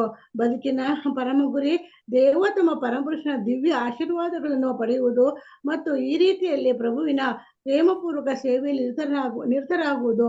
ಮನುಷ್ಯನು ಸುಗುಮುನಿಗಳ ಮತ್ತು ಗುರುಶಿಯ ಪರಂಪರೆಯ ಎಲ್ಲ ವೈಷ್ಣವ ಹೆಜ್ಜೆಗಳನ್ನು ಹೆಜ್ಜೆ ಇಟ್ಟು ದೇವೋತ್ತಮ ಪರಮಪುರುಷ ಹರಿಗೆ ಕೃಷ್ಣನ ಗೌರವಪೂರ್ವಕ ಪ್ರಣಾಮಗಳನ್ನು ಸಲ್ಲಿಸಬೇಕು. ಸಾಕ ಮಾತಾಜಿ? ಹರೇ ಕೃಷ್ಣ ಮಾತಾಜಿ. ಹರೇ ಕೃಷ್ಣ ಮಾತಾಜಿ. ಧನ್ಯವಾದಗಳು ಮಾತಾಜಿ. ಹರೇ ಕೃಷ್ಣ ಮಾತಾಜಿ. ಧನ್ಯವಾದಗಳು. ಲಲಿತಾ ನಿರ್ಮಲಾ ಮಾತಾಜಿ ಓದಿ. ಹರೇ ಕೃಷ್ಣ. ನಿರ್ಮಲಾ ಮಾತಾಜಿ. ಲಲಿತಾ ಪೂಜಾರಿ ಮಾತಾಜಿ ಓದಿ. ಎಲ್ಲಿಂದ ಓದ್ಬೇಕು ನೋಡಿ, ಇಲ್ಲಿ ಮಧ್ವ ಸಂಪ್ರದಾಯ. ಗೊತ್ತಾಗ್ತಾ ಇಲ್ಲ. ಕಾಣಿಸ್ತದ? ಮಧ್ವ ಎಲ್ಲಿದೆ ಮಾತಾಜಿ? ನೋಡಿ, ಸ್ವಲ್ಪ ಮೇಲ್ ಹಾಕ್ಬೇಕಾ ಇಲ್ಲ ಕೆಳಗೆ ಹಾಕ್ಬೇಕಾ? ಇಲ್ಲಿ ವೈದಿಕ ಸಾಹಿತ್ಯವನ್ನು ಅಲ್ಲಿಂದ ನಮ್ಮ ಮಾತಾಜಿ ಅಲ್ಲ, ನೋಡಿ ಮೇಲೆ ನೋಡಿ, ಬಾಣದ ಗುರುತು ಕಾಣಿಸ್ತದಲ್ವ? ನೋಡಿ, ಇಲ್ಲಿ ಮಧ್ವ ಸಂಪ್ರದಾಯ. ರಾಮಾನುಜ ಸಂಪ್ರದಾಯ, ವಿಷ್ಣು ಸ್ವಾಮಿ ಸಂಪ್ರದಾಯ ಮತ್ತು ಎಲ್ಲಿಂದ ಮಾತಾಜಿ? ಅಲ್ಲಿಂದ ಅಲ್ವಾ? ಓದಿ, ಕಂಟಿನ್ಯೂ ಓದಿ. ಕರೆಕ್ಟ್ ಆಗಿದೆ ಅಲ್ಲ ಮಾತಾಜಿ?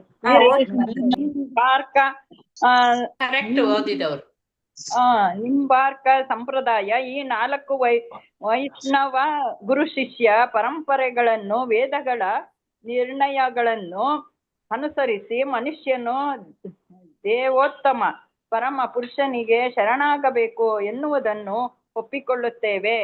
ವೈದಿಕ ಸಾಹಿತ್ಯವನ್ನು ಒಪ್ಪಿಕೊಳ್ಳುತ್ತೇವೆ ಅಲ್ಲ, ಕೊಳ್ಳುತ್ತವೆ. ಒಪ್ಪಿಕೊಳ್ಳುತ್ತೇವೆ. ಓದಿ ಮಾತಾಜಿ. ಒಪ್ಪಿಕೊಳ್ಳುತ್ತವೆ. ವೈದಿಕ ಸಾಹಿತ್ಯವನ್ನು 2 ಭಾಗ ಮಾಡಿದೆ. ಶ್ರುತಿಗಳು ಮತ್ತು ಸ್ಮೃತಿಗಳು, ಋಗ್, ಸಾಮ, ಅಥರ್ವಣ ಮತ್ತು ಯಜುರ್ವೇದಗಳು ಮತ್ತು ಉಪನಿಷತ್ತುಗಳು, ಶ್ರುತಿ, ಭಗವದ್ಗೀತೆಯನ್ನೊಳಗೊಂಡ ಮಹಾಭಾರತದಂತಹ ಪುರಾಣಗಳು, ಸ್ಮೃತಿಗಳು ಇವೆಲ್ಲವುಗಳನ್ನು ನಿರ್ಣಯವೆಂದು ಕೃಷ್ಣನು ದೇವೋತ್ತಮ ಪರಮ ಪುರುಷನೆಂದು ಅರಿಯಬೇಕು ಎನ್ನುವುದು. ಅವನು ದೇವೋತ್ತಮ ಪರಮ ಪುರುಷನು ಅಥವಾ ಪರಮ ಪುರುಷನು ಅವನ ಮೇಲ್ವಿಚಾರಣೆಯಲ್ಲಿಯೇ ಸೃಷ್ಟಿ, ಸ್ಥಿತಿ ಮತ್ತು ಲಯಗಳು ನಡೆಯುತ್ತವೆ. ಸೃಷ್ಟಿಯ ನಂತರ ಪರಮ ಪ್ರಭುವು 3 ಅವಾಂತರಗಳಾಗುತ್ತವೆ.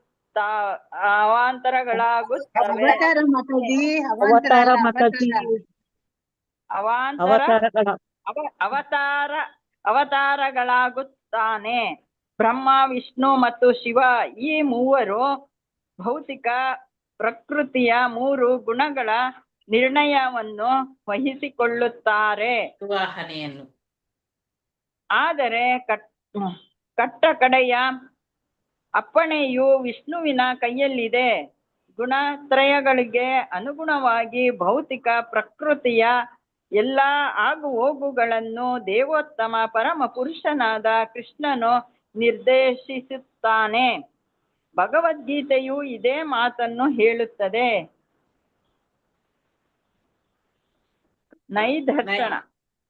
ನೈದರ್ಶನ ವೇದಗಳು ಐಕ್ಷಿತ ಎಂದು ಹೇಳುತ್ತವೆ. ಮುಂದೆ ಓದ್ಲ ಮಾತಾಜಿ. ನಾಸ್ತಿಕರಾದ ಸಂಖ್ಯ ಸಿದ್ಧಾಂತಿಗಳು ಪ್ರಕೃತಿ ಮತ್ತು ಪುರುಷರು ಬ್ರಹ್ಮಾಂಡಕ್ಕೆ ಕಾರಣ ಎಂದು ವಾದಿಸುತ್ತಾರೆ. ಪ್ರಕೃತಿ ಮತ್ತು ಭೌತಿಕ ಶಕ್ತಿಗಳು ಕಾಂಕ್ಷಗಳು ಮತ್ತು ಪರಿಣಾಮ ಕಾರಣಗಳು ಎಂದು ವಾದಿಸುತ್ತಾರೆ. ಆದರೆ ಕೃಷ್ಣನು ಎಲ್ಲ ಕಾರಣಗಳ ಕಾರಣನು. ಅವನು ಎಲ್ಲ ಘಟಾಂಶ ಕಾರಣಗಳ ಮತ್ತು ಪರಿಣಾಮ ಕಾರಣಗಳ ಕಾರಣನು. ಪ್ರಕೃತಿ ಮತ್ತು ಪುರುಷರು ಪರಮ ಕಾರಣರಲ್ಲ. ಮೇಲ್ನೋಟಕ್ಕೆ ತಂದೆ ತಾಯಿಯರ ಸಂಬಂಧದಿಂದ ಮಗು ಹುಟ್ಟುತ್ತದೆ ಎಂದು ಕಾಣುತ್ತದೆ. ಆದರೆ ತಂದೆ ತಾಯಿಯರ ಮೂಲ ಕಾರಣ ಕೃಷ್ಣ ಬ್ರಹ್ಮ ಸಂಹಿತೆಯಲ್ಲಿ ದೃಢಪಡಿಸುತ್ತವೆ. ಅವನೇ ಆದಿ ಕಾರಣನು ಅಥವಾ ಎಲ್ಲಾ ಕಾರಣಗಳ ಕಾರಣನು. ಧನ್ಯವಾದಗಳು ಮಾತಾಜಿ, ಧನ್ಯವಾದಗಳು. ಲಲಿತಾ ಪೂಜಾರಿ ಮಾತಾಜಿ ಓದಿ. ನೀವು ನಿನ್ನೆ ಓದ್ಲಿಲ್ಲಲ್ವಾ ಮಾತಾಜಿ? ಲಲಿತಾ ಪೂಜಾರಿ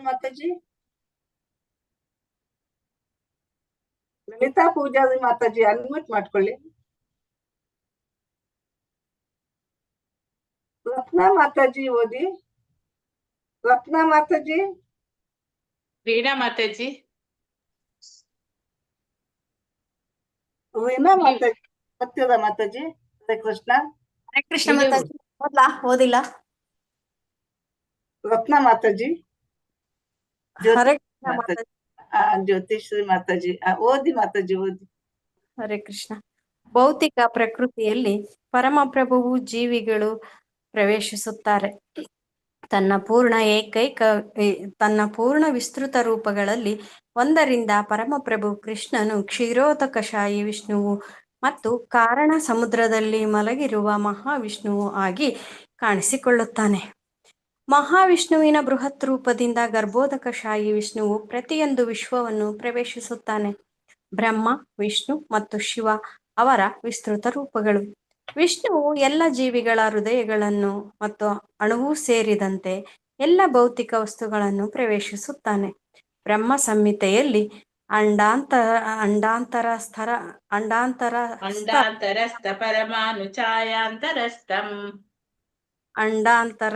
ಪರಮಾಣು ಛಾಯಾಂತರಸ್ಥ. ಅವನು ಈ ವಿಶ್ವದಲ್ಲಿಯೂ ಇದ್ದಾನೆ ಮತ್ತು ಪ್ರತಿಯೊಂದು ಅಣುವಿನಲ್ಲಿಯೂ ಇದ್ದಾನೆ ಎಂದು ಹೇಳಿದೆ. ಜೀವಿಗೆ ಹಲವು ಯೋನಿ ಮತ್ತು ರೂಪಗಳಿಂದ ತೆಗೆದುಕೊಂಡ ಒಂದು ಸಣ್ಣ ದೇಹವಿರುತ್ತದೆ. ಹಾಗೆಯೇ ಇಡೀ ವಿಶ್ವವು ದೇವೋತ್ತಮ ಪರಮಪುರುಷನ ಭೌತಿಕ ದೇಹವಷ್ಟೇ. ಶಾಸ್ತ್ರಗಳು ಈ ದೇಹವನ್ನು ವಿರಾಟ್ ಸ್ವರೂಪ ಎಂದು ಕರೆಯುತ್ತವೆ. ಬಿಡಿ ಜೀವಿಯು ತನ್ನ ದೇಹವನ್ನ ಪಾಲಿಸುವಂತೆ ದೇವೋತ್ತಮ ಪರಮ ಪುರುಷನು ಬ್ರಹ್ಮಾಂಡವನ್ನ ಅದರಲ್ಲಿರುವ ಪ್ರತಿಯೊಂದು ವಸ್ತುವನ್ನು ಪಾಲಿಸುತ್ತಾನೆ. ಬಿಡಿ ಜೀವಿಯು ಭೌತಿಕ ದೇಹವನ್ನು ಬಿಡುತ್ತಲೇ ದೇಹವು ನಾಶವಾಗುತ್ತದೆ. ಹೀಗೆಯೇ ವಿಷ್ಣುವು ಬ್ರಹ್ಮಾಂಡವನ್ನು ಬಿಡುತ್ತಲೇ ಎಲ್ಲವೂ ನಾಶವಾಗಿ ಹೋಗುತ್ತದೆ. ಬಿಡಿ ಜೀವಿಯು ದೇವೋತ್ತಮ ಪರಮ ಪುರುಷನಿಗೆ ಶರಣಾಗತನಾದರೆ ಮಾತ್ರ ಭೌತಿಕ ಅಸ್ತಿತ್ವದಿಂದ ಅವನ ಬಿಡುಗಡೆಯು ಖಂಡಿತವಾಗುತ್ತದೆ. ಭಗವದ್ಗೀತೆಯು ಇದನ್ನೇ ಹೇಳುತ್ತದೆ. ಮಾಂ ಏವ ಯೇ ಪ್ರಪದ್ಯಂತೆ ಮಾಯಾಂ ಏತಾಂ ತರಂತಿತೆ. ದೇವೋತ್ತಮ ಪರಮ ಪುರುಷನಿಗೆ ಶರಣಾಗುವುದು ಮುಕ್ತಿಯ ಕಾರಣ, ಇನ್ನೇನೂ ಇಲ್ಲ. ದೇವೋತ್ತಮ ಪರಮ ಪುರುಷನಿಗೆ ಶರಣಾದ ಮೇಲೆ ಜೀವಿಯು ಭೌತಿಕ ಪ್ರಕೃತಿಯ ಗುಣಗಳಿಂದ ಹೇಗೆ ಮುಕ್ತನಾಗುತ್ತಾನೆ ಎನ್ನುವುದಕ್ಕೆ ಕೊಠಡಿಯಲ್ಲಿ ಮಲಗಿರುವ ಮನುಷ್ಯನೇ ನಿದರ್ಶನ. ಮನುಷ್ಯನು ಮಲಗಿದ್ದಾಗ ಕೊಠಡಿಯಲ್ಲಿರುವ ಪ್ರತಿಯೊಬ್ಬರೂ ಅವನು ಅಲ್ಲಿರುವುದನ್ನು ಕಾಣುತ್ತಾರೆ. ಆದರೆ ಆ ಮನುಷ್ಯನೇ ದೇಹದಲ್ಲಿ ಇರುವುದಿಲ್ಲ. ಏಕೆಂದರೆ ನಿದ್ರೆ ಮಾಡುವಾಗ ಮನುಷ್ಯನು ತನ್ನ ದೇಹದ ಅಸ್ತಿತ್ವವನ್ನು ಮರೆತು ಬಿಡುತ್ತಾನೆ. ಹಾಗೆಯೇ ಪ್ರಭುವಿನ ಪ್ರೇಮಪೂರ್ವಕ ಸೇವೆಯಲ್ಲಿ ತೊಡಗಿರುವ ಮುಕ್ತ ಜೀವಿಯು ಭೌತಿಕ ಜಗತ್ತಿನ ಗೃಹ ಕೃತ್ಯಗಳಲ್ಲಿ ತೊಡಗಿರುವಂತೆ ಇತರರಿಗೆ ಕಾಣಬಹುದು. ಆದರೆ ಅವನ ಪ್ರಜ್ಞೆಯು ಕೃಷ್ಣನಲ್ಲಿ ನೆಟ್ಟಿರುವುದರಿಂದ ಅವನು ಈ ಜಗತ್ತಿನಲ್ಲಿ ಇರುವುದಿಲ್ಲ. ಮಲಗಿರುವ ಮನುಷ್ಯನ ಚಟುವಟಿಕೆಗಳು ಅವನ ದೇಹದ ಚಟುವಟಿಕೆಗಳಿಂದ ಭಿನ್ನವಾಗಿರುವಂತೆ ಇಂತಹ ಭಕ್ತನ ಚಟುವಟಿಕೆಗಳು ಬೇರೆಯಾಗಿರುತ್ತವೆ. ಪ್ರಭುವಿನ ದಿವ್ಯ ಪ್ರೇಮಪೂರ್ವಕ ಸೇವೆಯಲ್ಲಿ ಸದಾ ನಿರತನಾಗಿರುವ ಭಕ್ತನು ಭೌತಿಕ ಪ್ರಕೃತಿಯ ಗುಣತ್ರಯಗಳನ್ನು ಆಗಲೇ ಮೀರಿದ್ದಾನೆ ಎಂದು ಭಗವದ್ಗೀತೆಯೂ ಹೇಳುತ್ತದೆ. ಅವನ ದೇಹದಲ್ಲಿ ಅಥವಾ ಭೌತಿಕ ಜಗತ್ತಿನಲ್ಲಿ ಇರುವಂತೆ ಕಂಡರೂ ಅವನು ಆಗಲೇ ಆಧ್ಯಾತ್ಮಿಕ ಸಾಕ್ಷಾತ್ಕಾರದ ಬ್ರಹ್ಮ ವೇದಿಕೆಯಲ್ಲಿರುತ್ತಾನೆ. ಧನ್ಯವಾದಗಳು ಮಾತಾಜಿ. ಹರೇ ಕೃಷ್ಣ ಮಾತಾಜಿ, ಧನ್ಯವಾದಗಳು. ರೀನಾ ಮಾತಾಜಿ ಓದ್ತಿದ ಮಾತಾಜಿ? ಹರೇ ಕೃಷ್ಣ. ನೀವೇ ಓದಿ ಮಾತಾಜಿ. ಪ್ರವೀಣ ಮಾತಾಜಿ. ವರದಾ ಹೆಗ್ಡೆ ಮಾತಾಜಿ ಓದ್ಲಿ ಮಾತಾಜಿ. ವರದಾ ಹೆಗ್ಡೆ ಮಾತಾಜಿ ಇದ್ದಾರೆ. ಹರೇ ಕೃಷ್ಣ, ಅನ್ಮ್ಯೂಟ್ ಮಾಡ್ಕೊಳ್ಳಿ. ವರದಾ ಹೆಗ್ಡೆ ಮಾತಾಜಿ. ಹರೇ ಕೃಷ್ಣ ಮಾತಾಜಿ. ಹರೇ ಕೃಷ್ಣ ಮಾತಾಜಿ, ಪ್ರಣಾಮಗಳು ಮಾತಾಜಿ. ಹರೇ ಕೃಷ್ಣ. ಶ್ರೀಲಪ್ರಭುಪಾದರಿಗೆ ಜಯವಾಗಲಿ.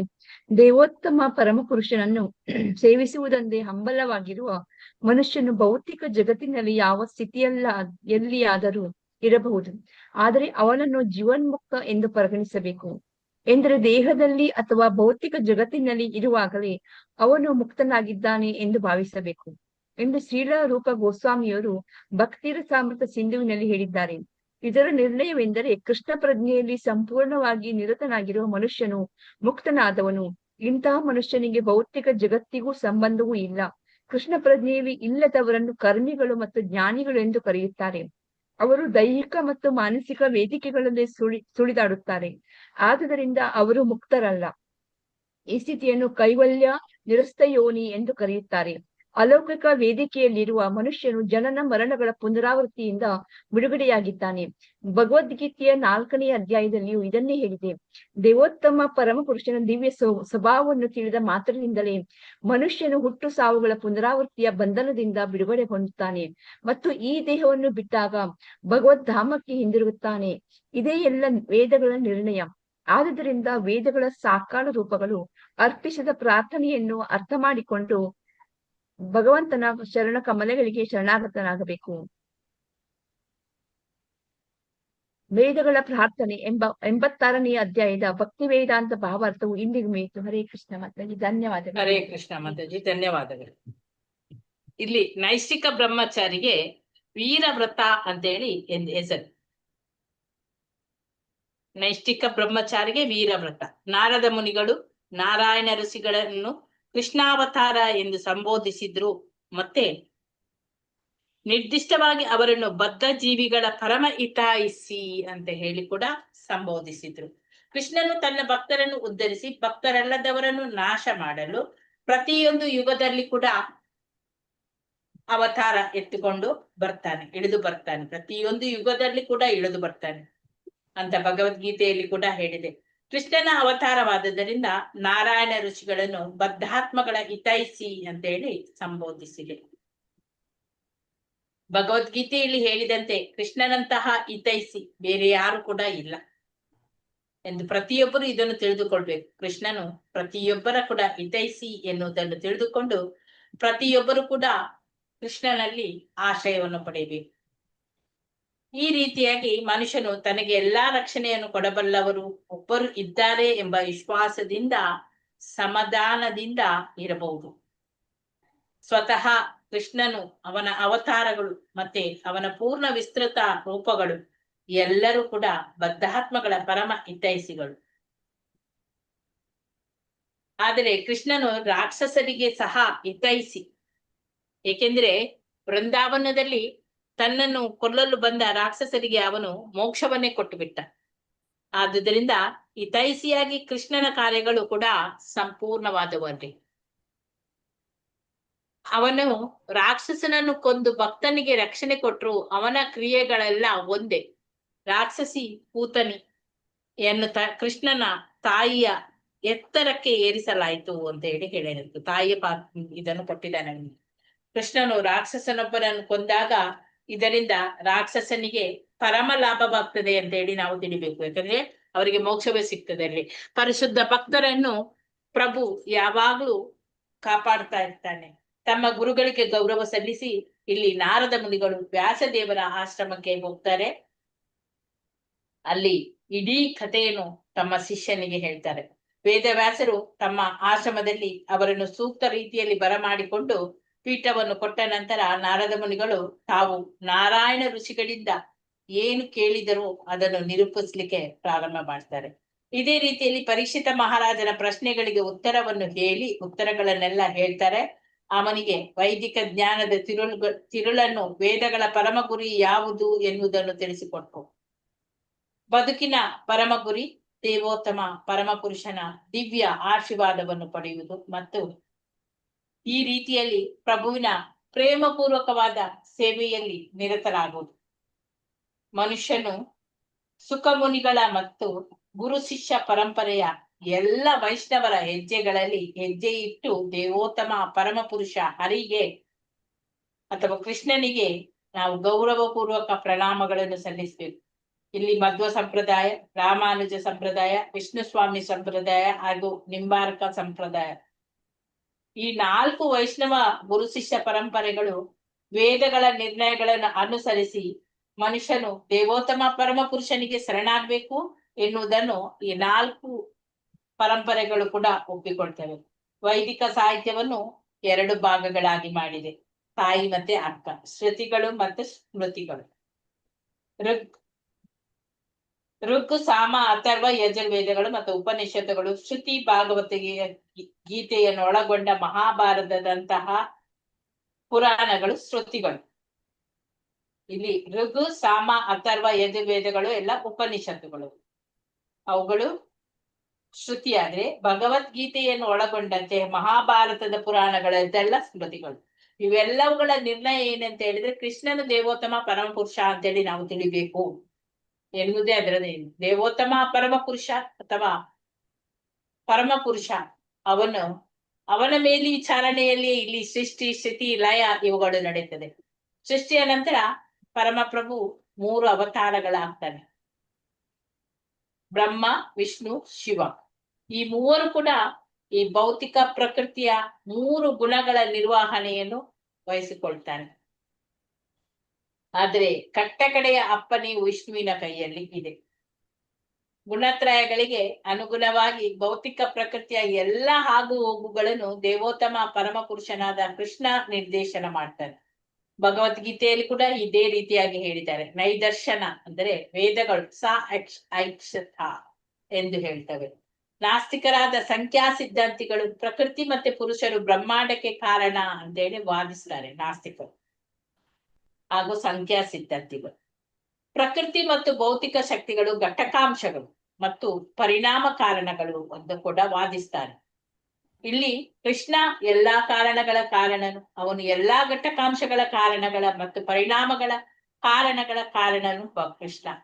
ಪ್ರಕೃತಿ ಮತ್ತು ಪುರುಷರು ಅವರು ಪರಮ ಕಾರಣರು ಅಲ್ಲ. ಮೇಲ್ನೋಟಕ್ಕೆ ತಂದೆ ತಾಯಿಯರ ಸಂಬಂಧದಿಂದ ಮಗು ಹುಟ್ಟುತ್ತದೆ ಅಂತ ಕಾಣ್ತದೆ, ಆದ್ರೆ ತಂದೆ ತಾಯಿಯರ ಮೂಲ ಕಾರಣನೇ ಕೃಷ್ಣ. ನಮ್ಮ ಸಮಿತಿಯಲ್ಲಿ ಇದನ್ನು ದೃಢಪಡಿಸಿದಂತೆ ಅವನೇ ಆದಿ ಕಾರಣ, ಎಲ್ಲದಕ್ಕೂ ಮೂಲ ಕಾರಣ ಕೃಷ್ಣ. ಕಾರಣಗಳ ಕಾರಣನು ಅವನೇ. ಭೌತಿಕ ಪ್ರಕೃತಿಯ ಪರಮ ಪ್ರಭು ಎಲ್ಲಾ ಜೀವಿ ಪರಮ ಪ್ರಭುವು ಜೀವಿಗಳು ಪ್ರವೇಶಿಸ್ತಾರೆ ಭೌತಿಕ ಪ್ರಕೃತಿಯಲ್ಲಿ.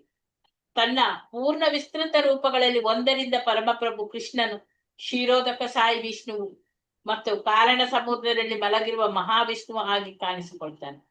ಈ ಮಹಾವಿಷ್ಣುವಿನ ಬೃಹತ್ ರೂಪದಿಂದ ಗರ್ಭೋದಕ ಸಾಯಿ ವಿಷ್ಣು ಪ್ರತಿಯೊಂದು ವಿಶ್ವವನ್ನು ಪ್ರವೇಶಿಸುತ್ತಾನೆ.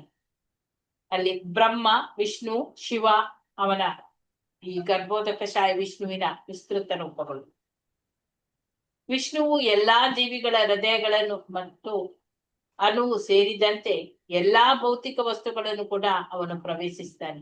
ಬ್ರಹ್ಮ ಸಮಿತಿಯಲ್ಲಿ ಅಣ್ಣಾಂತರಸ್ತು ಪರಮಾಣು ಛಾಯಾಂತರಸ್ತಂ ಅಂದ್ರೆ ಅವನು ಈ ವಿಶ್ವದಲ್ಲಿ ಕೂಡ ಇದ್ದಾನೆ, ಪ್ರತಿಯೊಂದು ಅಣುವಿನಲ್ಲಿ ಕೂಡ ಇದ್ದಾನೆ ಅಂತ ಹೇಳಿದೆ. ಜೀವಿಗೆ ಹಲವು ಯೋನಿ ಮತ್ತು ರೂಪಗಳಿಂದ ತೆಗೆದುಕೊಂಡ ಒಂದು ಸಣ್ಣ ದೇಹ ಇರ್ತದೆ. ಹಾಗೆ ಇಡೀ ವಿಶ್ವವು ದೇವೋತ್ತಮ ಪರಮ ಪುರುಷನು ಬ್ರಹ್ಮಾಂಡವನ್ನು ಮತ್ತೆ ಅದರಲ್ಲಿರುವ ಪ್ರತಿಯೊಂದು ವಸ್ತುವನ್ನು ಅವನು ಪಾಲಿಸ್ತಾನೆ. ಬಿಡಿ ಜೀವಿಯು ಭೌತಿಕ ದೇಹವನ್ನು ಬಿಡುತ್ತಲೇ ಈ ದೇಹ ನಾಶವಾಗ್ತದೆ. ಹೀಗೆ ವಿಷ್ಣುವು ಬ್ರಹ್ಮಾಂಡವನ್ನು ಬಿಡುತ್ತಲೇ ಎಲ್ಲವೂ ಕೂಡ ನಾಶ ಆಗಿ ಹೋಗ್ತದೆ. ಬಿಡಿ ಜೀವಿಯು ದೇವೋತ್ತಮ ಪರಮ ಪುರುಷನಿಗೆ ಶರಣಾಗತನಾದರೆ ಮಾತ್ರ ಈ ಭೌತಿಕ ಅಸ್ತಿತ್ವದಿಂದ ಅವನಿಗೆ ಬಿಡುಗಡೆ ಖಂಡಿತ ಸಿಗ್ತದೆ. ಭಗವದ್ಗೀತೆ ಇದನ್ನೇ ಹೇಳ್ತದೆ, ಮಾಂ ಏವ ಏ ಪ್ರಪದ್ಯಂತೆ ಮಾಯಂ ಏತಂ ತರಂ ಚೀತೆ. ದೇವೋತ್ತಮ ಪರಮ ಪುರುಷನಿಗೆ ಶರಣಾಗುವುದು ಒಂದು ಮುಕ್ತಿಯ ಕಾರಣ, ಇನ್ನೇನು ಇಲ್ಲ. ದೇವೋತ್ತಮ ಪರಮ ಪುರುಷನಿಗೆ ಶರಣಾದ ಮೇಲೆ ಜೀವಿಯು ಭೌತಿಕ ಪ್ರಕೃತಿಯ ಗುಣಗಳಿಂದ ಹೇಗೆ ಮುಕ್ತನಾಗ್ತಾನೆ ಎನ್ನುವುದಕ್ಕೆ ಕೊಠಡಿಯಲ್ಲಿ ಮಲಗಿರುವಂತಹ ಮನುಷ್ಯನೇ ಒಂದು ಉದಾಹರಣೆ, ನಿದರ್ಶನ. ಮನುಷ್ಯನು ಮಲಗಿದ್ದಾಗಲೂ ಕೊಠಡಿಯಲ್ಲಿರುವ ಪ್ರತಿಯೊಬ್ಬರು ಅವನು ಅಲ್ಲಿರುವುದನ್ನು ಕಾಣ್ತಾರೆ. ಆದ್ರೆ ಆ ಮನುಷ್ಯನೇ ದೇಹದಲ್ಲಿ ಇರುವುದಿಲ್ಲ. ಏಕೆಂದ್ರೆ ನಿದ್ರೆ ಮಾಡುವಾಗ ಮನುಷ್ಯನು ತನ್ನ ದೇಹದ ಅಸ್ತಿತ್ವವನ್ನು ಮರೆತು ಬಿಡ್ತಾನೆ. ಹಾಗೆ ಪ್ರಭುವಿನ ಪ್ರೇಮಪೂರ್ವಕ ಸೇವೆಯಲ್ಲಿ ತೊಡಗಿರುವಂತಹ ಮುಕ್ತ ಜೀವಿಗಳು ಅವರು ಭೌತಿಕ ಜಗತ್ತಿನ ಗೃಹ ಕೃತ್ಯಗಳಲ್ಲಿ ತೊಡಗಿರುವಂತೆ ಇತರರಿಗೆ ಕಾಣಬಹುದು. ಆದ್ರೆ ಅವನ ಪ್ರಜ್ಞೆ ಏನಿದೆ ಕೃಷ್ಣನಲ್ಲಿ ನೆಟ್ಟಿರುವುದರಿಂದ ಅವನು ಈ ಜಗತ್ತಿನಲ್ಲಿ ಇರುವುದಿಲ್ಲ. ಮಲಗಿರುವ ಮನುಷ್ಯನ ಚಟುವಟಿಕೆಗಳು ಅವನ ದೇಹದ ಚಟುವಟಿಕೆಗಳಿಂದ ಅವುಗಳಿಗಿಂತ ಭಿನ್ನವಾಗಿರುವಂತೆ ಇಂತಹ ಭಕ್ತನ ಚಟುವಟಿಕೆಗಳು ಬೇರೆ ಆಗಿರ್ತದೆ. ಪ್ರಭುವಿನ ದಿವ್ಯ ಪ್ರೇಮಪೂರ್ವಕ ಸೇವೆಯಲ್ಲಿ ಸದಾ ನಿರತನಾಗಿರುವ ಭಕ್ತನು ಭೌತಿಕ ಪ್ರಕೃತಿಯ ಗುಣತ್ರಯಗಳನ್ನು ಆಗಲೇ ಮೀರಿದಾನೆ ಅಂತೇಳಿ ಭಗವದ್ಗೀತೆಯಲ್ಲಿ ಹೇಳ್ತದೆ. ಅವನ ದೇಹದಲ್ಲಿ ಅಥವಾ ಭೌತಿಕ ಜಗತ್ತಿನಲ್ಲಿ ಇರುವಂತೆ ಕಂಡ್ರು ಕೂಡ ಅವನು ಆಗಲೇ ಆಧ್ಯಾತ್ಮಿಕ ಸಾಕ್ಷಾತ್ಕಾರದ ಬ್ರಹ್ಮ ವೇದಿಕೆಯಲ್ಲಿ ಇರುತ್ತಾನೆ. ದೇವೋತ್ತಮ ಪರಮ ಪುರುಷನನ್ನು ಸೇವಿಸುವುದು ಒಂದೇ ಹಂಬಲವಾಗಿರುವ ಮನುಷ್ಯನು ಈ ಭೌತಿಕ ಜಗತ್ತಿನಲ್ಲಿ ಯಾವ ಸ್ಥಿತಿಯಲ್ಲಿ ಇದ್ರೂ ಕೂಡ ಇರಬಹುದು. ಆದರೆ ಅವನನ್ನು ಜೀವನ್ ಮುಕ್ತ ಎಂದು ನಾವು ಪರಿಗಣಿಸಬೇಕು. ಅಂದ್ರೆ ದೇಹದಲ್ಲಿ ಮತ್ತು ಭೌತಿಕ ಜಗತ್ತಿನಲ್ಲಿ ಇರುವಾಗ್ಲೇ ಅವನು ಮುಕ್ತನಾಗಿದ್ದಾನೆ ಎಂದು ನಾವು ಭಾವಿಸ್ಬೇಕು. ಶೀಲರೂಪ ಗೋಸ್ವಾಮಿಯವರು ಭಕ್ತಿ ರಸಾಮೃತ ಸಿಂಧುವಿನಲ್ಲಿ ಹೇಳಿದ್ದಾರೆ. ಇದರ ನಿರ್ಣಯವೆಂದರೆ ಕೃಷ್ಣ ಪ್ರಜ್ಞೆಯಲ್ಲಿ ಸಂಪೂರ್ಣವಾಗಿ ನಿರತನಾಗಿರುವ ಮನುಷ್ಯ ಅವನು ಮುಕ್ತನಾದವನು. ಇಂತಹ ಮನುಷ್ಯನಿಗೂ ಈ ಭೌತಿಕ ಜಗತ್ತಿಗೂ ಯಾವುದೇ ಸಂಬಂಧ ಇಲ್ಲ. ಕೃಷ್ಣ ಪ್ರಜ್ಞೆಯಲ್ಲಿ ಇಲ್ಲದವರನ್ನು ಕರ್ಮಿಗಳು ಮತ್ತು ಜ್ಞಾನಿಗಳು ಎಂದು ಕರೆಯುತ್ತಾರೆ. ಅವರು ದೈಹಿಕ ಮತ್ತು ಮಾನಸಿಕ ವೇದಿಕೆಗಳಲ್ಲಿಯೇ ಸುಳಿದಾಡಿಬಿಡುತ್ತಾರೆ. ಆದುದರಿಂದ ಅವರು ಯಾವಾಗಲೂ ಮುಕ್ತರಲ್ಲ. ಈ ಸ್ಥಿತಿಯನ್ನು ಕೈವಲ್ಯ ನಿರಸ್ತ ಯೋನಿ ಅಂತೇಳಿ ಕರೀತಾರೆ. ಅಲೌಕಿಕ ವೇದಿಕೆಯಲ್ಲಿ ಇರುವ ಮನುಷ್ಯನು ಈ ಜನನ ಮರಣಗಳೆಂಬ ಈ ಪುನರಾವರ್ತಿಯಿಂದ ಬಿಡುಗಡೆ ಆಗ್ತಾನೆ. ಆಧ್ಯಾತ್ಮಿಕ ವೇದಿಕೆಯಲ್ಲಿರುವವ ಅಂತಹ ಮನುಷ್ಯ. ಭಗವದ್ಗೀತೆಯ 4ನೇ ಅಧ್ಯಾಯದಲ್ಲಿ ಕೂಡ ಇದನ್ನೇ ಹೇಳಿದ್ದಾರೆ. ದೇವೋತ್ತಮ ಪರಮಪುರುಷನ ದಿವ್ಯ ಸ್ವಭಾವವನ್ನು ತಿಳಿದ ಮಾತ್ರದಿಂದಲೇ ಮನುಷ್ಯನು ಈ ಹುಟ್ಟು ಸಾವುಗಳ ಪುನರಾವರ್ತಿಯ ಬಂಧನದಿಂದ ಬಿಡುಗಡೆ ಹೊಂದುತ್ತಾನೆ ಮತ್ತು ಈ ದೇಹವನ್ನು ಬಿಟ್ಟು ಅವನು ಭಗವದ್ಧಾಮಕ್ಕೆ ಹಿಂದಿರುಗುತ್ತಾನೆ. ಇದೇ ಎಲ್ಲ ವೇದಗಳ ನಿರ್ಣಯ, ಇದು ಒಂದೇ ಆಗಿದೆ. ಆದುದರಿಂದ ವೇದಗಳ ಸಕಾಲ ರೂಪಗಳು ಅರ್ಪಿಸಿದ ಪ್ರಾರ್ಥನೆಯನ್ನು ನಾವು ಅರ್ಥ ಮಾಡಿಕೊಂಡು ಮನುಷ್ಯನು ಕೃಷ್ಣನ ಚರಣ ಕಮಲಗಳಿಗೆ ಶರಣಾಗತರಾಗಬೇಕು. ವೇದಗಳ ಪ್ರಾರ್ಥನೆ ಎಂಬ 86ನೇ ಅಧ್ಯಾಯದ ಭಕ್ತಿ ವೇದಾಂತ ಭಾವಾರ್ಥವು ಇಲ್ಲಿಗೆ ಮುಗಿಯಿತು. ವಾಂಚಾಕಲ್ಪತರುಭ್ಯಶ್ಚ ಕೃಪಾ ಸಿಂಧುಭ್ಯ ಏವ ಚ ಪತಿತಾನಾಂ ಪಾವನೇಭ್ಯೋ ವೈಷ್ಣವೇಭ್ಯೋ ನಮೋ ನಮಃ. ಅನಂತ ಕೋಟಿ ಭಕ್ತ ವೃಂದ ಕಿ ಜೈ. ಹರೇ ಕೃಷ್ಣ ಹರೇ ಕೃಷ್ಣ. ರಾಮಾಚಾರ್ಯ ಹರಿದಾಸ್ ಠಾಕೂರ್ ಕಿ ಜೈ, ಶ್ರೀಲ ಪ್ರಭುಪಾದ್ ಕಿ ಜೈ. ಹರೇ ಕೃಷ್ಣ ಹರೇ ಕೃಷ್ಣ. ಧನ್ಯವಾದಗಳು. ಇಷ್ಟು 3 ವಾರದಿಂದ ನಾವು